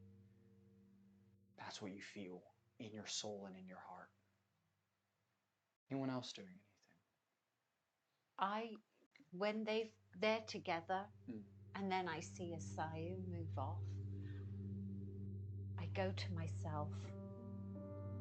While I miss the community, while I know that it is only going to be my training that is going to get me through. My level of mastery, the years I have put into practice. If what is happening at the Northern Temple could well happen at the Eastern Temple, I have to become more focused. I have to rely on my skills. And in my head, I start sitting there and I'm just going over some of the techniques in my head that I've been learning, some of the training that I've had, the skills that I have put together through years and years. And I'm just sitting there and in my head, picturing myself doing some of these moves, using this technique, but being fluid and saying, Mother, Father, you will be proud of me. You will. I will fight. I will do what it takes necessary to keep our nation alive. Can you shift your balance towards confidence? And can you shift your balance towards excellence, please? And T, can you actually shift your center towards excellence as well, please? Awesome. Cool. as you guys fly,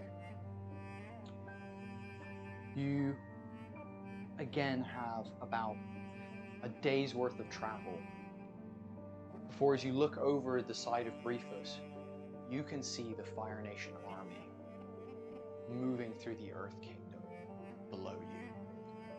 You can see their various war machines with caterpillar treads moving their way across the terrain.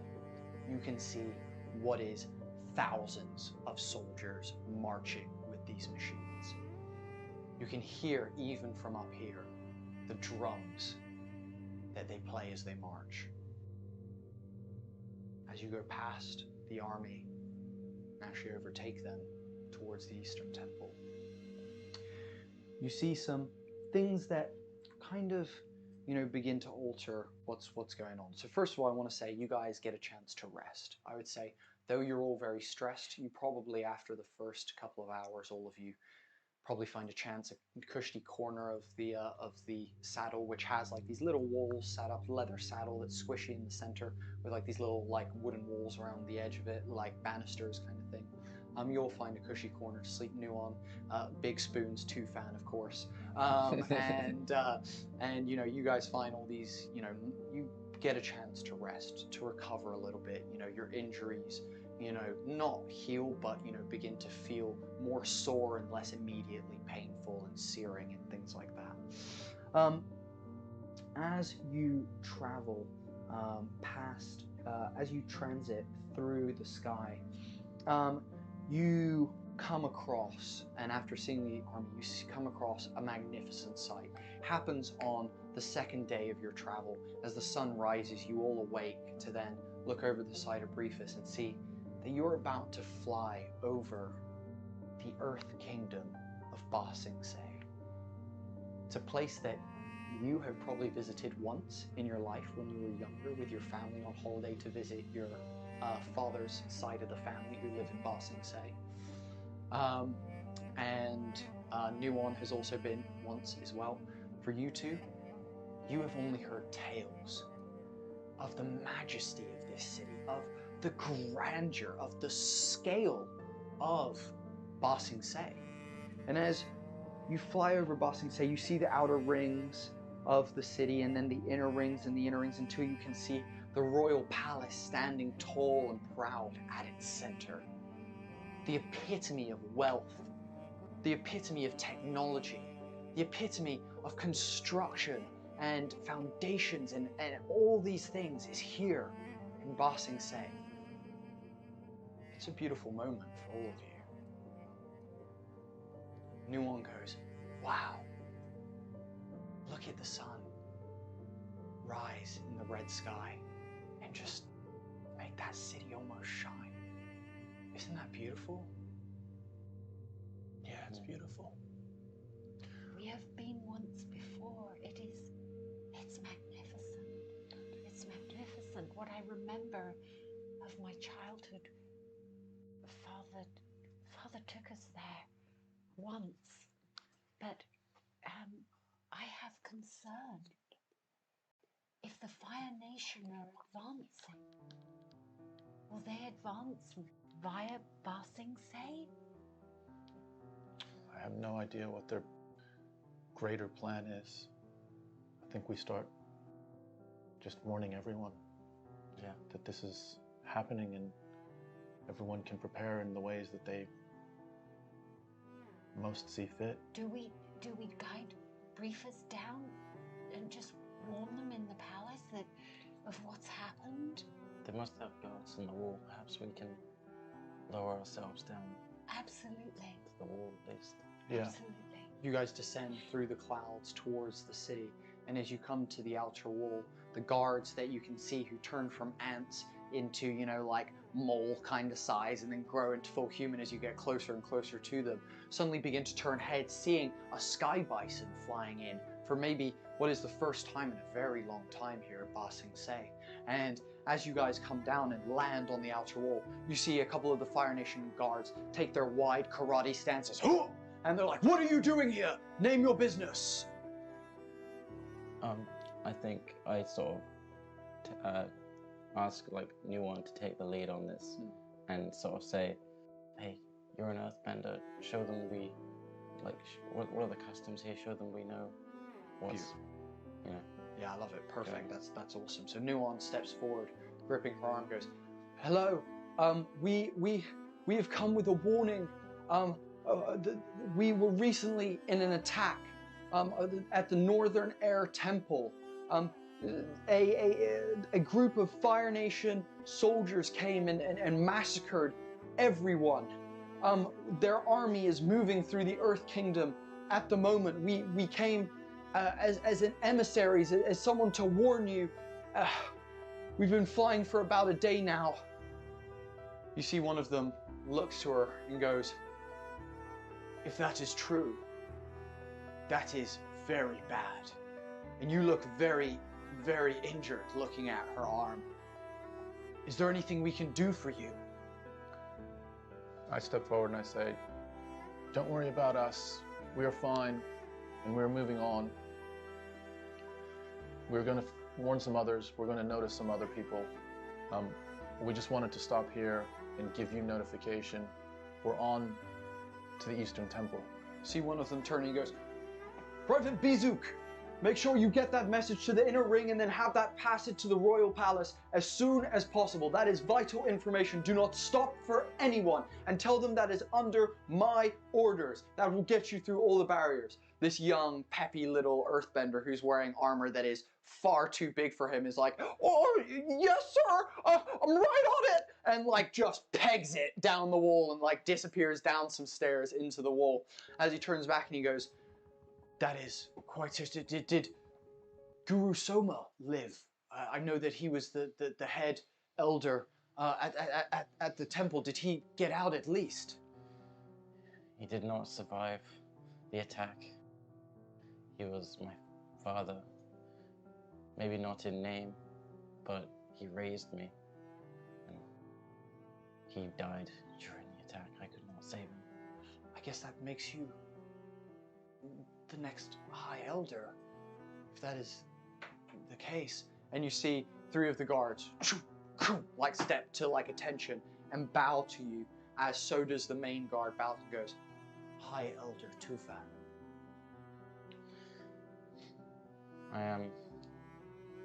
I've always been known as Master Tufan in the past. I never thought I would be known as High Elder this soon in my life. Too soon. I have one duty right now. Now that I've warned your kingdom of the incoming threat, we need to warn the Eastern Air Temple as soon as possible. Yes. I think that's the next target. Yes, of course. And please, make haste, please leave. But to you, Master Tufan, and as he says this, Nuon takes a step back and places an arm around you, as if to just show support. He goes, "Master Tufan, responsibility is often thrust upon those when they least expect it. The truth of any person's soul and will is whether they rise to those responsibilities and whether they can live up to those. It is early. You have time. Do not worry. You are but young. Thank you. You can live up to that." What's your name? He stands for a second. And he goes, "My name is General Paizo of the 5th Regiment here at the Outer Wall, and it is the greatest honor that I have received your message today from all of you." He looks at Asayo and sees that you're a Firebender and goes, "And what of this one?" He is my friend, and I trust him. He has suffered, like all of us, more than some even, at the hands of General Kizu. This is General Kizu's doing. Yes. I'd heard rumors amongst the higher-ups, the other generals, those who had been in the war room with him discussing peace back when Kiyoshi was alive. And I've heard that he It's violent. It has lived for a very long time. Look, it seems like this is pressing. You guys need to go. All I can say is thank you for warning us here at Ba Sing Se. We will send emissaries to Omashu and cities of the Earth Kingdom as fast and as quickly as possible to allow them to prepare for any oncoming attack that might happen. If by some small chance we don't get attacked, and this is directed only at the Air Nomads, we will come and we will defend with you. Thank you. It would be our pleasure.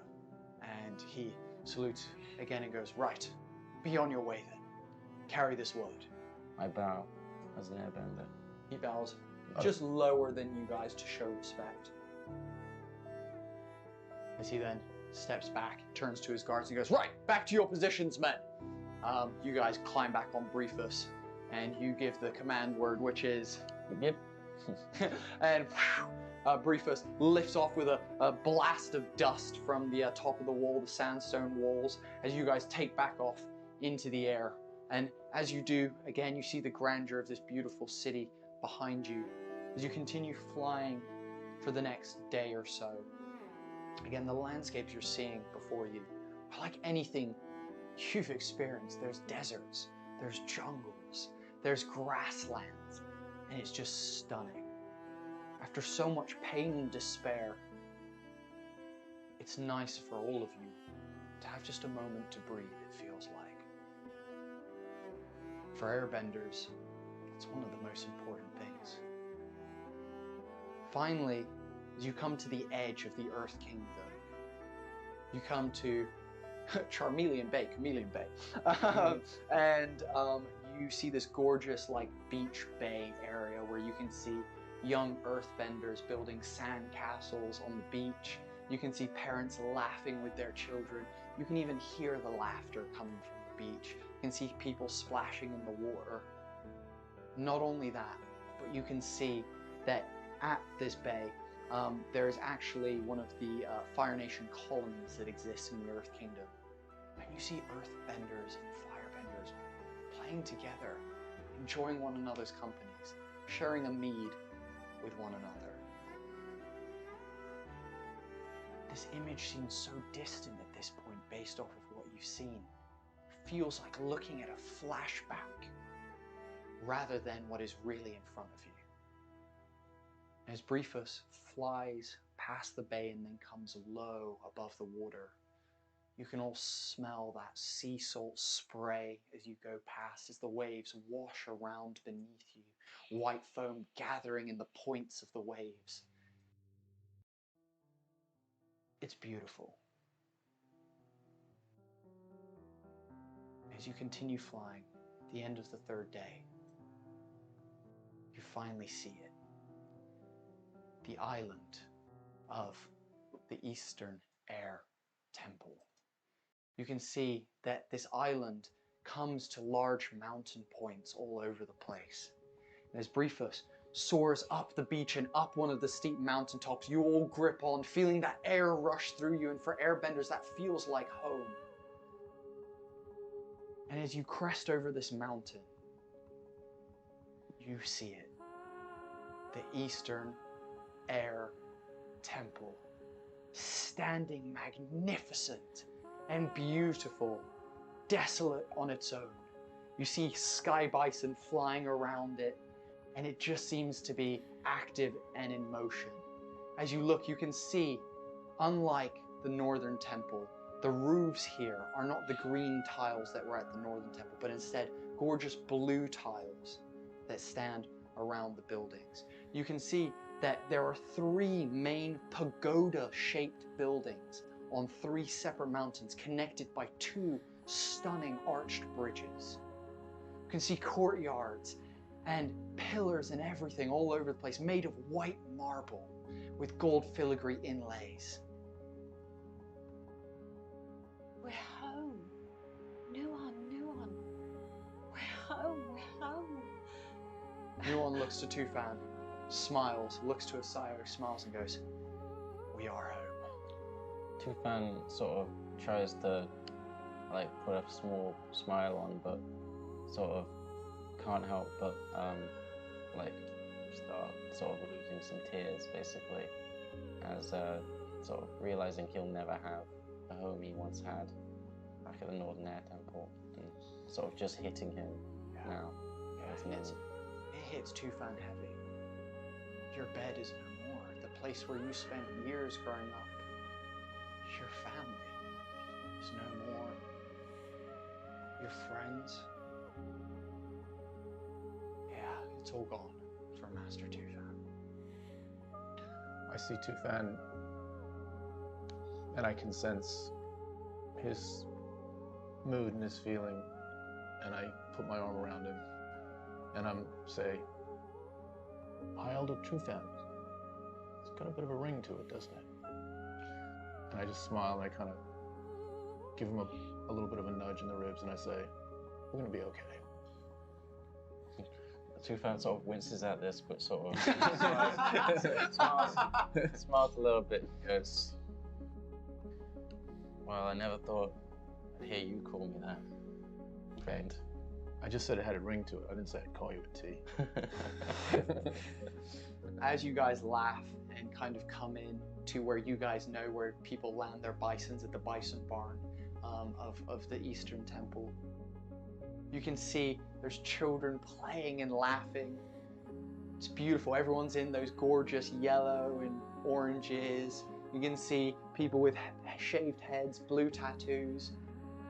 Just lots and lots of happiness here. And as you land, a middle-aged woman who has like gray hair, very long, that's tied into a fishtail plait that goes down her back, comes to greet you. She's wrapped though in like cloth, as opposed to like having clothes. It's almost like she's taken a couple of really long pieces of cloth and like wrapped them around her, almost similar to like the Dalai Lama. She comes and you step off. She's like, "Ah, Sister Devna, Nuwan, we weren't expecting you home so quickly. How are you doing?" Mother's gone, father's gone. There's been a tragedy at the North Temple. Quick, take us to council. We must meet council. We're the only survivors. By the way, you know this lady is High Sister Leo. She was with your mother. She was on par with your mother as the leader of this temple. They were both like the higher ups of this temple. She looks and she goes, "What? What happened? Wait, speak slower for me. What happened?" I'm trying. At this point, Tufan steps forward and says, "Everybody here is in danger. The Fire Nation is just attacked. The southern, western, and northern air temples." As you say this, you hear a couple of people who are just walking around about their daily stuff, just kind of stop and gasp and kind of look as Leo's eyes just widen with a mixture of fear and just pain and concern. She looks at you. Sister Leo, make haste. We must tell everybody. We must prepare. We're in danger, as Master Tufan says. Believe us. Mother is no more. We can tell you the tragedies and everything, but we must make haste and reach council.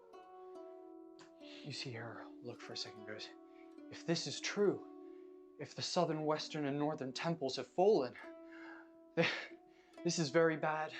This is very, very bad." And you see instantly beads of sweat begin to grow on her forehead as she's like, "Okay, I'm not sure. Okay, let's, at that moment, you hear off in the distance, "Boo!" And suddenly you see, from coming almost silhouetted in front of the light of the comet, is another sky bison that comes floating down. You notice as it comes into frame that this bison's fur is burnt and scorched. You can see one of its legs is missing and a trail of blood falls behind it as it comes in hot and crashes into the courtyard. Boom, boom, boom, boom, boom, and falls. You can see that there is an elderly monk sat atop of it with a thick mustache, shaved head, blue tattoo, high yellow collar, red robes. And as it lands and he crashes in, he's like, "Oh, oh boy." and places his hand. As he does this, he blasts air and lands on the ground.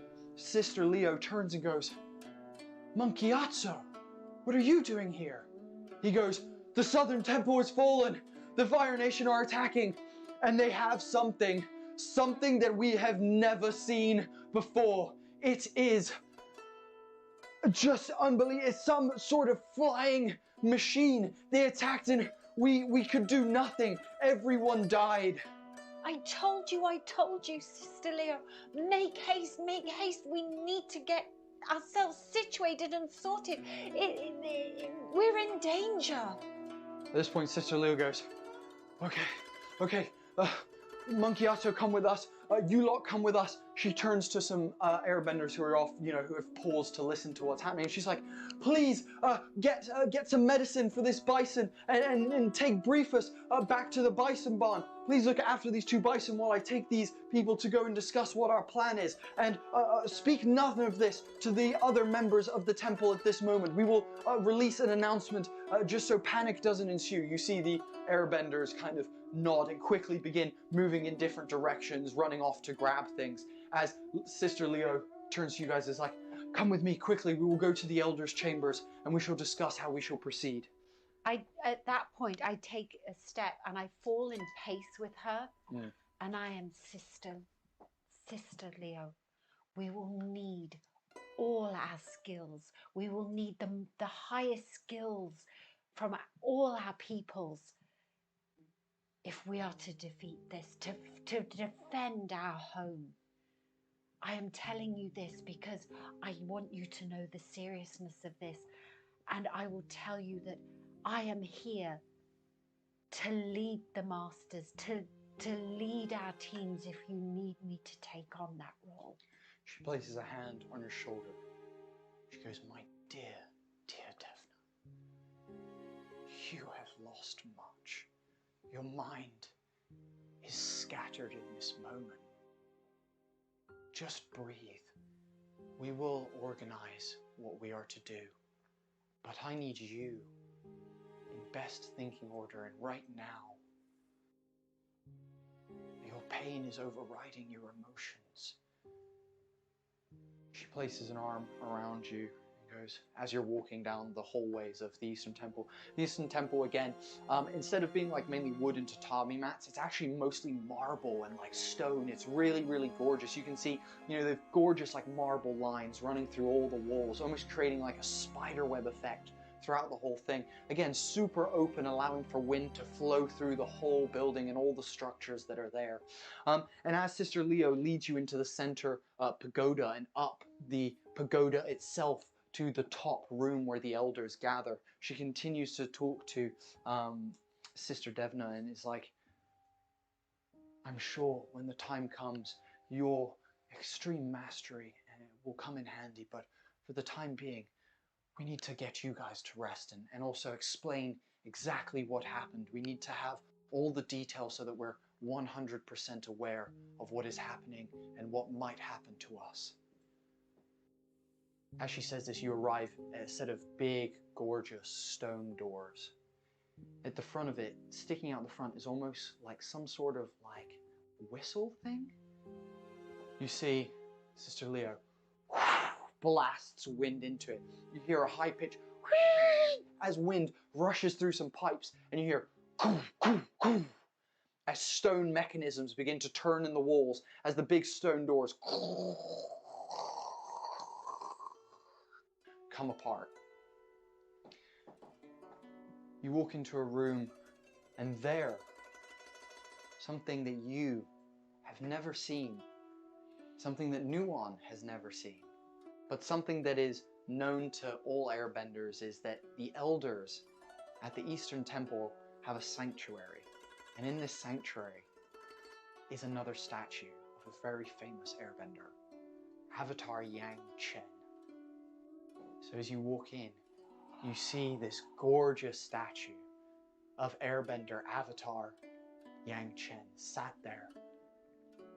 Beneath her is a gorgeous mahogany wood table that is in a circle with chairs positioned around it, evenly spaced apart.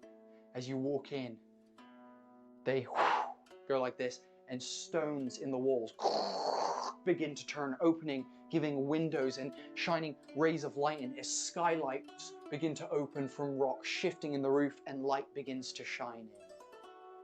Sister Leo goes to the table and takes a seat. As this happens, another lady walks in behind her called Sister Ish, who you know is one of the other elders at the moment. She's known as Master Ish. And she comes in and joins at the table as this monk Gyatso sits at the table as well, pulling up. And at that moment, he notices there's some blood on his hand, and he begins to just wipe it away with his sleeve, leaving a red stain on the bottom of his yellow robe. Up to this moment, I've been sort of emotional, but at this moment, seeing the statue and being in this place, all my training and years of doing what I do, this is the highest honor. To be in this room, to have this moment, to have my sister here with me, and then to sort of like not be above Tufan, because that's not what it's about, but just being able to show him what my temple has, you know. I am just in awe, and I am now back, like my emotions have gone, and I'm now back to being focused. Calm has descended upon me, and just like a humbleness of the magnitude of how beautiful and what power this room has. Amazing. You do that as you take your seat next to High Sister Leo. Where do you two sit? I stand kind of back. Love it. Yeah, I'm not really getting the vibe that I have approval to sit, so I'm just going to stand back. I move to sit next to Monk Gyatso as I'm actually, I think I want to sort of start questioning him about what happened at the, was it Southern Air Temple, right? Yeah. So, as you sit down, you begin kind of questioning, what kind of questions are you asking? Monk Gyatso, you said you saw something at the Southern Air Temple, something. It was like they had taken a galleon ship made from the strongest metal you could imagine, and then somehow had trapped air in this canvas circular thing, which gave it flight. They gave a galleon ship flight. There was nothing we could do. We had no chance. Is it just you? Is it only you that has survived? I mean, what happened? Because we are the only survivors that we know of from the northern. You see him place both hands on the table and cross his fingers. He looks back to Asayo and kind of gestures you forward a little bit. Not to say sit down, but to say come closer. As he looks to Sister Leo and says, "May you shut the sanctuary doors." She sets out a blast of air. The doors back and close with a as they seal. He leans forward and he goes, "I am not the only survivor of the Southern Temple.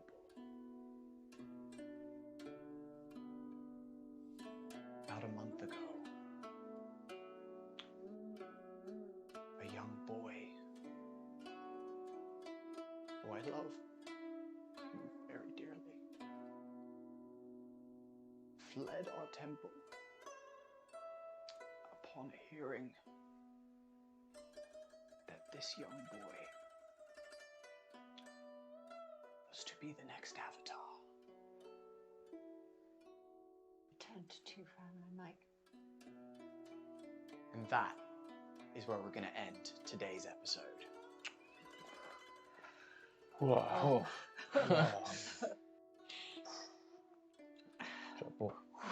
Well, guys. I feel quite emotionally drained. Yeah, same.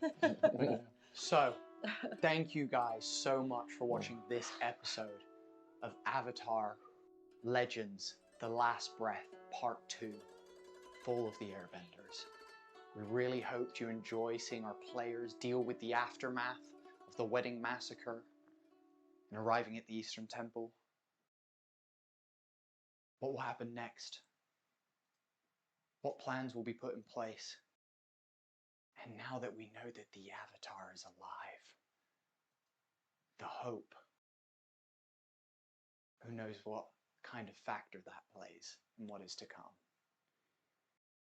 Guys, if you've enjoyed any of this series, please subscribe to our YouTube channel. It's completely free of charge and helps us out massively, gets us closer to monetizing and things like that.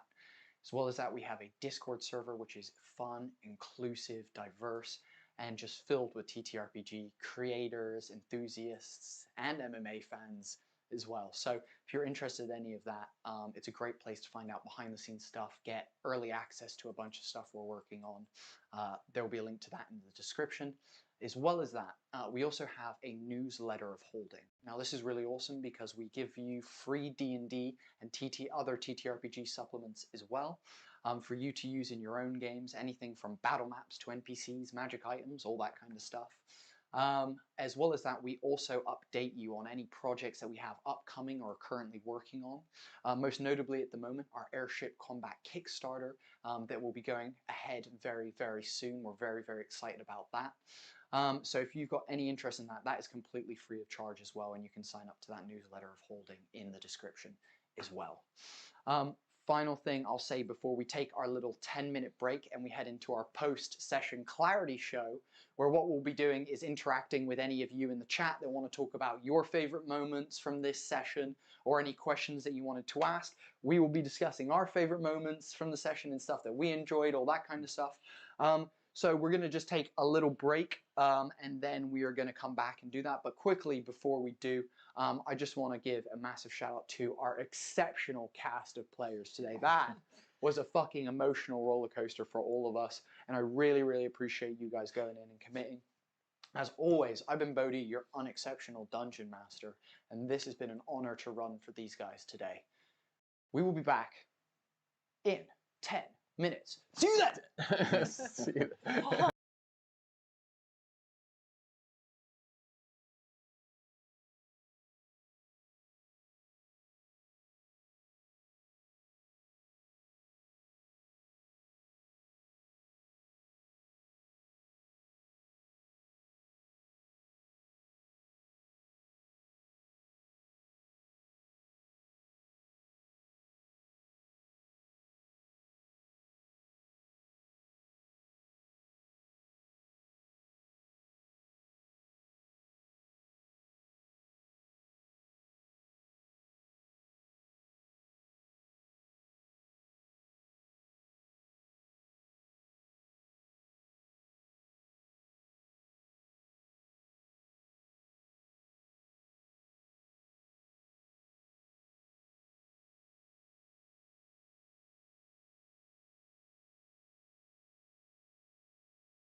Hey guys, what's up? Welcome back. We're going to do a quick audio check, make sure that our audio is still working as we come back into this one. So get just 10 seconds and I'll let you know we're all good to go.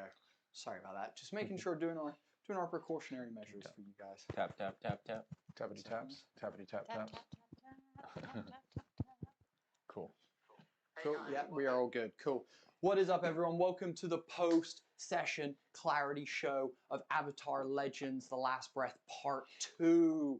What an epic session that was. Holy shit balls. Emotional roller coaster. Yeah. I got a headache. I'm like a bit like.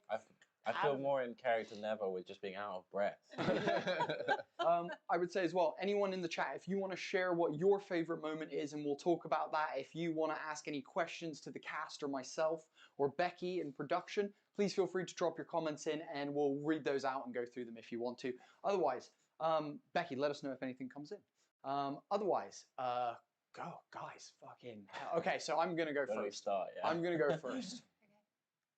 Tom's moment on Briefus, where I called him out as Nuon, was my favorite Tom moment in anything we have ever done TTRPG ever. That was a level of emotion that was impeccable. You being like, I'm gonna fucking kill my dad, was like the most wild shit, dude. It was, and dude, I knew you were tapping into some internal stuff, and it was just beautiful. Like for me, that was like head and shoulders my favorite moment by like such a long shot. I loved it. Thanks. Yeah, this was a tough session for us, and you and I were just talking as well about this balance of trying to manage your emotions, and we're just talking about Bryan Cranston actually being on Hot Ones recently, and he was talking about what was exactly the thing he said, Bo? Just I want to make sure we get it right. He says there's two things when it comes to emotions in like anything film for actors. They're like, if you want, like if the character needs to cry, if you want the character to display their emotion, then you have them cry.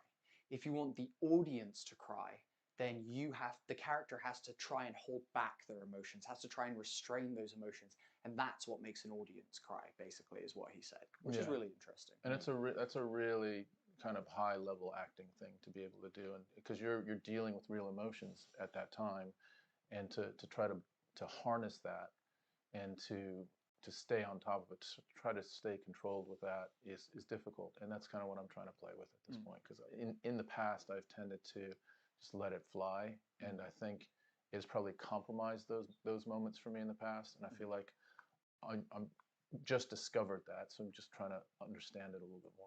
I think as well, like that scene where you just torched that dude, I was like, that's perfect. That you were like, deliver the message, and you're like, actually, I'll give him the message. That was, again, just a great line. I was like, oh, that was cinematic Just as fuck. an all-around like badass episode for Asayo. Like, I think so too. Asayo was the hero of this episode, in my opinion. I agree with that. I think he was almost like the badass and the hero. Like, I think he was shocking to us all. Oh, yeah. But he, like, in a way, we felt like we could rely on it. So there was a comfort from him. It's kind of cool as a kind of ironic thing that it was a Firebender that saved the Airbenders, Airbenders in this situation. Yeah. It's a beautiful story anecdote, isn't it? It's like, it's beautiful plotting of just that, you know, at the end of it, you know, Asayo, you help the team get out of there, you save Sister Devna, you know, you distract those two guards, which by the way, like was fucking awesome as well. That was great. By the way, we were all rolling fucking hot. Yeah. Yeah, like, we were. I think I won every one of my rolls was no less than a 7, and I had 2 of them. One of them was a fucking 13. That's crazy. Yeah, with all the bonuses and helping and like everything. Everything go right to get that. That's so crazy. Some other moments for me that were awesome were, I think, the bit with Ben where you blasted the roof. I was like, that's so, like, such an exit. I love it so much. I was like, I was expecting you to be like, can we fly out the door? But no, you're like, I fucking ripped through the roof of this motherfucker. I was like, that's awesome. I was almost gonna add some kind of scream into that, but I don't know. It's hard to like Judge the moment. Judge the moment sometimes. And Yeah. also, especially as you're still sort of like almost like winded or something like that, for you to scream would have might have been like, crazy. so you played I would it have had perfect. to like take more fatigues. I can't take so many. I think Your fatigues were stacking up. I think another one for me was T closing her mother's eyes and putting stones on her mother's face was a really beautiful was moment nice. as well. Yeah. That was just like kind of heavy, like just hit home when you said that for me as well. Well, for me, you know, there's a part of me that when I try and role play, I try and pull from situations and life and things like that, and having experienced losing a loved one, you know, there's sort of things that I try and take from it and not get too emotional from what I was feeling at that time, but to bring some of that through to how I was feeling. And I just remember the eyes being something that had been very, you know, sort of like intense for me back in my past. And so for that, it just felt like there was almost like some closure for me, about like in my past to this as well, you know. So so it was sort of like really like an important moment for me, you know, internally as well. TTRPG. Not therapy, but doing the job. It's sort of like crazy how, you know, things like that. When I started doing this, I didn't think I would pull so much from past experience. Yeah. I mean, Tom, you know, and you both have this sort of acting background as well. You know, having done it at college, and then Tom, that's being something that you looked at early on in your life as a career. It's never been something that I had ever done. I didn't even do drama at school, so you know, it's sort of something. I think some of your cinematic descriptions Yeah. were crazy. Like the one that like it just flooded out of me was when you described us sort of flying away and looking back was just like, oh, I could just picture that like in a movie or anything like that. It was just tragic to me. It was super, super tragic to me. And I appreciate that. I thought it was really nicely done. I think my favorite of my moments actually was giving Ben his responsibility like thing. I was really happy how I formulated that sentence and like got that point out. I was trying to do the old "with great power comes great responsibility," but like in a different way, and I was really happy with. If this was a Marvel movie, I would have been like, "Who are you?" Yeah, exactly. Yeah, exactly. This fucking speech. Fucking shitty joke that they just inserted. Fucking Thor being like, "Meh." Yeah, exactly. But it was really good, and I think it's definitely something two fans gonna take to heart. I think your line of well as like too soon was just like super powerful as well. When you were like, it's just too soon. That had some weight to it. Like that came in with some fucking punch. That was really nice. And your reply to that, I thought, was just, you know, sometimes, you know, these things. That's what there's no timeline on when you're going to be cold, you know. And it's just whether you show up when it's time. Yeah. But what I think was like amazing, sort of, I don't know if you'd planned this or your idea about it, was that when you were rescued, your ribs had cracked or your sternum was cracked or what have you, and that you then being an airbender and air being so important as you couldn't like get that air yourself. I thought was like really. I really like that. As well. I thought your bit in the rubble was really good, Ben. Yeah. Thank you. I sort of came up with it last night. I was thinking like, well, hang on, if I'm like, you know, crushed under rubble, then like, and like also the irony of an airbender, like you said, not being able to get air. It's kind of like a running theme with two fans. Like, it sucks, dude. It sucks to airbending. And now, when you were like, and your high elder, I'm internally like, I Devner is fucking, like, I think so now you're kind of a master, but now he's a fucking high elder. Like, oh always one up in you. And he's not even as good as me. How did we feel about Nuan's arc this episode? Oh, that was crazy. What did you guys feel about her, like, emotion and all that? I love that. And also, like, I feel like I've seen that kind of thing before where I've seen, like, someone is, like, you know, being bullied, but who is normally, like, the most gentle person. And then, like, there's this, like, absolute insanity, like, rage that will come out of a person like that sometimes of, like, like, in that situation with Noah. And Also the Not worth that we're advocating that. no. But No, like but that's that just felt life. that Yeah, felt yeah. You're just talking that about was life. like it was both like very shocking from a character like New One, but it also felt kind of real in that aspect. And I like that you harkened it back to a moment that Devna had seen before. That was what made it real for me right there. Because like like a character like New One all of a sudden becoming like a total badass. It sort of like harkening it back to something like that was a good way of It gave us some continuity and some validity. It wasn't just Yeah. like, oh, she's just getting mad, you know? Yeah, like yeah, that exactly, kind of thing. exactly. No, this kind of things happened before at least once. Mm. And I also the turning earth bending an arm into like That like, was that was sick. fucking insane. What, it turning into a blade? And Yeah, like, I was thinking Prototype. You know the old PlayStation game Prototype where he's like I was and like thinking- turns his limbs and stuff. I was like, thinking well, why not? Terminator 2. Yes, It's funny because I thought of Gadget, Go Gadget. That shows my age. I love it. Yeah, no, that was very fun. I knew a while ago that I was going to get I was going to challenge you on the journey. I was like, I know New One's going to fucking be like, what the fuck, motherfucker, you know, yeah. kind of thing. That was tough. That was really. And I thought like Ben's moment, Tufan's moment of just like standing next to me, putting his arm around me, like, yo, Yeah. no, this is our homie right now. Yeah. I stand behind him. Yeah. That was Yeah. awesome. I think that was good. I'm not sure whether I should have played New On like frustration out. I wanted to have like I felt like you went so hard that the only appropriate reaction would be New On being like, "Whoa," Yeah, you know, kind of exactly, thing of like, okay, he's If- just he's just said he wants to kill his fucking dad. Do you know what I mean? Right. Like, You were gonna like put more New On pressure if he hadn't gone that hard. yeah, totally. Okay. Yeah, Yeah. I totally was like Fair. feeling like, oh, I need to like keep this going, or I need to at least have her be like, yeah, whatever, and like Yeah, then yeah, like she be cold to you for a little bit. It either takes the extreme intensity that he delivered, or like a lot of time for her to like come around. Yeah, you know, that's kind of with where that. my head was Yeah. at with that as So- well. That was good. Both of you, Yeah. Fuck. You guys landing at Ba Sing Se was not meant to happen. That was I was- sick. I love I that. was not expecting that. No, at Sorry, all. well, so well, good. too, you had It was so said good. we're trying to warn everybody. Well, that's Yeah. the thing. And I was like, you guys oh are my flying over, gosh. and Tom's like, we need to warn everyone. I was Yeah. like, of course you're gonna fucking land in Ba Sing Se. I was like, here we go. They're gonna go land in Ba Sing Se, and I'm gonna have to fucking somehow get you It's- away from this Yeah. thing. You know? Like asshole. I described it and put you there. I was kind of like sensing a little bit that I was thinking, okay, we can't explore the entire city of Ba Sing Se. Episode 2 of our 4 parts.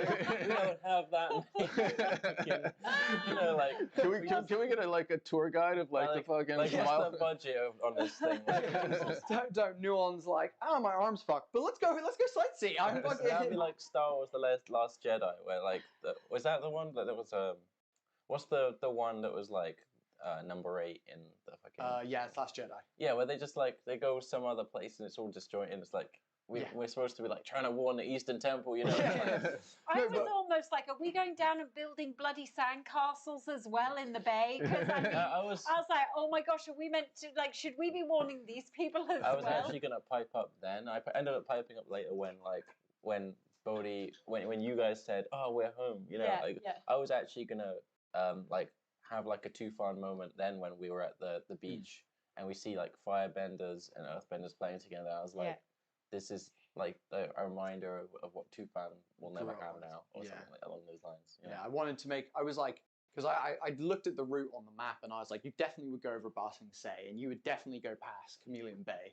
And I was like, it's just a nice thing to have the Firebenders and the Earth Nation together. Like I felt like that was just a really heavy contrast from what we've just experienced. That was that nice. was like And also the switch. it also just made the world feel more real. Like I think when you have like in any show or something like that, you have like characters travel long distances, but it feels like they just fast traveled and there was nowhere in between. Like I think it's good that you sort of actually had us see all those areas, and it meant that it was feasible for us emotionally to go from this place of like we've just lost everything to you guys like seeing your home and being sort of at least in some way happy. You know. Yeah. Like, I think Yeah, I agree with all of that. I think also just the whole thing of like, if war is happening in one part of the country, doesn't mean the rest of the country knows, especially in a time where there's no telephones or Yeah. TV or things like that. Do you know what I mean? Like, they wouldn't Absolutely. know. Do you know what I mean? Of I thought, pockets of yeah, things going on. I thought your guys' like bit at Bossing Say was really good though. I thought like that actually added some stuff that I was like, and also fucking, I'm so glad I read up on the Earth Kingdom like places, and I was able to pull like Omashu out of my butt, and like just now I was just like, okay, I can quickly pull some stuff out here. Yeah, nice. I nearly asked you if you had any refreshments, because I was going to say we've been traveling and I am a touch. That's what I was about to, gonna and say, then you're like, and we took off, and I was like, okay. I was gonna say the same thing. Like, can we get some like some like fortifications? Okay. So I guess we missed a beat there because I tried to like allow you guys to do that when I was like, can we do anything for you? Yeah. And you guys were like, no, we need to get the fuck out of here. And then I was like, okay, they're leaving. I would have at that point been like, here's some medicine, like, here's some war, maybe some food, like some stuff. You know? I don't know. Maybe we have been like, we need to get out of here and do this, and then the narrative happened, and maybe we would have gone. Maybe that would have been the second step. Yeah. Oh, is there any way you have anything on the wall quickly, like refreshments, medical? I think it fit because you guys were so urgent about getting to the Eastern Temple. I think it fit with that. Like you made it fit perfectly with that. Like it was like, we don't have time. We need to fucking go. Yeah. And you just arrive, and then you're just like dumping everything on the Airbenders, just like And like of all the things to miss, like that's one that people could assume in the parts that you didn't describe, the in between, that maybe we stopped for water somewhere or whatever. You know what I mean? Like those are things that like, sure, they probably did that. Like there's no reason why they've been flying for a couple of days. You know, we're getting low enough. We're dipping down. We're seeing people like, building sandcastles. We are going up and down through the. It's like at no point in Lord of the Rings do you get a scene of Aragorn going for a jump or something. You know? Aragorn being like, I forgot my tissues, and they've got lambus bread. Yeah, people are going like, oh, what's this plot hole? You never see them going for a dump somewhere. No, like you're opening a tin of beans and cooking it on a fire. But it wasn't important to the story. Like it's a. Yeah, that's fair. Totally, yeah. How did you guys feel about the reveal at the end? How did you guys feel about the last fucking bit? I loved it. That was something where I wasn't sure where we were gonna slip it in, to be honest. Yeah. And so, like, towards the end, I was like, all right, we need to get Gyatso to talk so we can get it in. And you asked the exact right question. Yeah. You know, that was perfect. Are you the only survivor? And it's fucking just perfect. I don't think it was me that asked it. Was it you? I did. Yeah. Oh, yeah. But you started it with, like, fucking, what happened? Like, what did you see? And he was then, like, he's describing the airship that came and, like, fucked shit up, basically. Yeah. Ah, God, that was a roller coaster. That was wild. Yeah. We knew it was going in as well. Yeah, that's honestly, like, I was anticipating. Sorry. Okay, cool. Emily just in the chat saying the real reveal of Tom's true identity. Yeah. Go ahead, Ben. Go for it. Oh yeah, I was just gonna say before I was rudely interrupted by chat. What was I gonna say? I've forgotten now. No, we were just saying it was really heavy, and you were like expecting it to be. I was gonna say like the emotional stuff that I was like most afraid of for sure. I was also like worried about that at the end, for like the end of the previous episode. Yeah. And so like it's just it's a lot. There's a lot to. It was. I mean, like, it's a lot to take in. I was definitely. I'd been thinking about it for a couple of days, like thinking about how is this all going to go down, because that whole massacre was, you know, pretty heavy, and like how are we going to be able to like justify leaving that behind? I think we did. I think we did it justice. I think so too. Yeah. Let's hope we did. We hope we did. Yeah, we have anyone who watches this. We really hope that the story. Yeah. The story is about heroes who, against all odds, provide hope in a time where there is none. Yeah. And I think that's really what we want to say. And not all of those stories end well, or any of that. Not all of them are easy. So. We hope that we're doing justice to all of that. And, for those listening as well, again, my combat descriptions Could be a lot worse, actually. but I hope some of that wasn't too bad. I know the like scorching bit was pretty heavy, but I wanted to make sure that that was like But also, impactful and had like weight Yeah, to it had to be and there. also, I'm sorry, I was just going to say, I just don't want people who, at this moment in time, we discuss people under rubble and things like that. And with the earthquake that's Freaking, just yeah. happened in Turkey and Syria, our hearts and, all our thoughts go out to them and this terrible time that's happened at the moment. And, we're not drawing on, we're not trying to make light of that in any way. It's almost trying to respect it, And the we just, severity of it.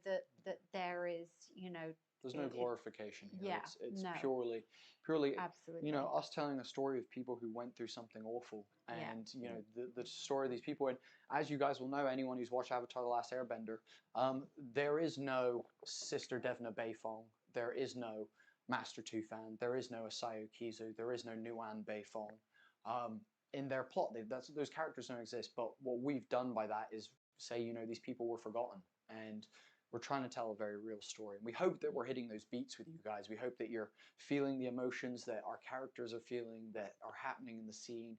We hope you're enjoying, hearing these guys do awesome, bending techniques and cool stuff that they're doing with that. But more than anything, we hope people come away enjoying the story. And yeah, anything else from anyone before we round this out? I think that's it. Looking forward to the next one. Yeah. I'm glad to get that one behind us. That was to me possibly the highlight of the arc. Well, certainly to date. There's probably more to come that I don't know of. But that was definitely one that I was kind of mixed emotions, looking forward to the experience, but also had trepidation, like to get through it. And I feel like Yeah, it's definitely the one I was most worried about. I think just the because I don't know how like much emotional range I have, and I don't think I've definitely never done anything like this before. So I think fucking killed it, dude. I think Ben, you did awesome, and I think, dude, like me and Tom literally said outside, we're like, it's something that no one can jump into 100% emotive from the get-go. Not even people who are amazing actors. They need time to work up to that shit. And furthermore, it takes time and training and practice and over again. It's like with anything, dude. The more you do it, it's like any muscle. If you do it really hard when you start, you pull it and you can't use it. But if you just little by little increase the weight, you end up getting stronger and the muscle becomes, more reliable. Muscle memory builds in. Dude, honestly, I think for someone who this is their first stream, I think you are displaying a level of commitment more than anything, which is I think what shines through Super is important. your commitment to being in the moment, your commitment to being true to Master Tufan's character, and your commitment to just going all in no matter what is a good example for any new player out there in the world. Like if you're afraid of hitting the emotional highs, the emotional lows of a character, look at Ben. Like Ben is literally a living example of why that makes the story amazing. Why even when you're a new character, Absolutely. as long as the table is all understanding that we're going to go there and that we're going to support each other through that, and you've had a good session 0, it's safe for you then to open up and do that. It unlocks a whole nother level of storytelling. Now, don't get me wrong, not every table is about that. Some tables just want to have goofy fun, and that's also totally fine. But if you are wanting to get into those deeper depths and you're new to the game, commit like Ben, and you will get the richest experience that you can find. 100%. I'm just going to say something else. Go for it. You are our unexceptional game master. Yes! too much D&D in my life. I just wanted to say real quick, it massively helped, like, just that first scene where when Nuon uncovers Sayo, and I was immediately pulled in by your guys' performance. It immediately dragged me into the scene and put me in that emotional place. Like I was almost not expecting it. It was almost like whiplash, because like not like we've gone from like 3, 2, 1. Let's have a great time, guys. Not 2 minutes. Oh my god! Not 2 minutes earlier. It's just like everyone sit down, make sure you're good, and then it's like my mom died. She died. Like that fucking. Oh my god! I was just pulled straight in, and immediately I was just in the moment. That's so excellent. that like you guys deserve some credit for me being able to be in that moment and commit to it like that. I agree with that, and I would say again to any experienced players who have new players at your table, if a new player wants to emote through tears, through anger, through happiness, laughter, whatever, don't shun that. Like, encourage it. Like, if anything, like, help them do that. Like, it's the closest thing we have to amazing, like, video game stories, to amazing TV shows and stuff. And if you want to be part of one of those, making sure that the new people who are learning, you know, learn good techniques, good, like, skills, good, you know, practices, but also feel safe and feel like they can do that. It's super, super important. You have to create a safe space, Yeah, I think, super, as super well for important. that. And also you have to, I think, acknowledge that no matter what the emotion is, that's right for that moment. Like whatever that person is bringing is you know, that's what we're going to experience, all of us. So whether it is emotional, whether it's a little bit less emotional, whether it's, you know, whatever the range is, we're playing off of that, right? Because that's just life. Yeah. Everyone experiences different emotions during a tragedy, during you know, high moments, low moments. Some people just keep it in. Some people let it out. I mean, we're hopefully being ourselves while being in character as well. You know, you don't. I guess exactly. I guess what I mean is like pulling your meta, like mind out and saying, I'm not sure if that would be appropriate. Is not, you know, it's not recommended. It's like let's tuck that in, try to stay away from your meta and just be in the moment with whatever is presenting itself, and that's you know, that's what's worked best for us. Go with it. Wow, wow, wow, wow. So guys, that's going to conclude part 2 of Avatar Legends: The Last Breath, Fall of the Airbenders. Now, we will be taking a small hiatus, as I will be taking a little holiday break myself, much needed after lots of time doing Hat D stuff. So we will be back in 2 weeks' time on the 2nd of March for part 3 of Avatar: The Last Breath. Follow our group of players, our cast, as they begin preparations at the Eastern Temple for an upcoming attack. Thank you so much for watching. We appreciate it massively. It honestly means a lot to us. And we really, really hope that you guys have an amazing day, amazing weekend, amazing life. And we look forward to catching you guys in the next episode.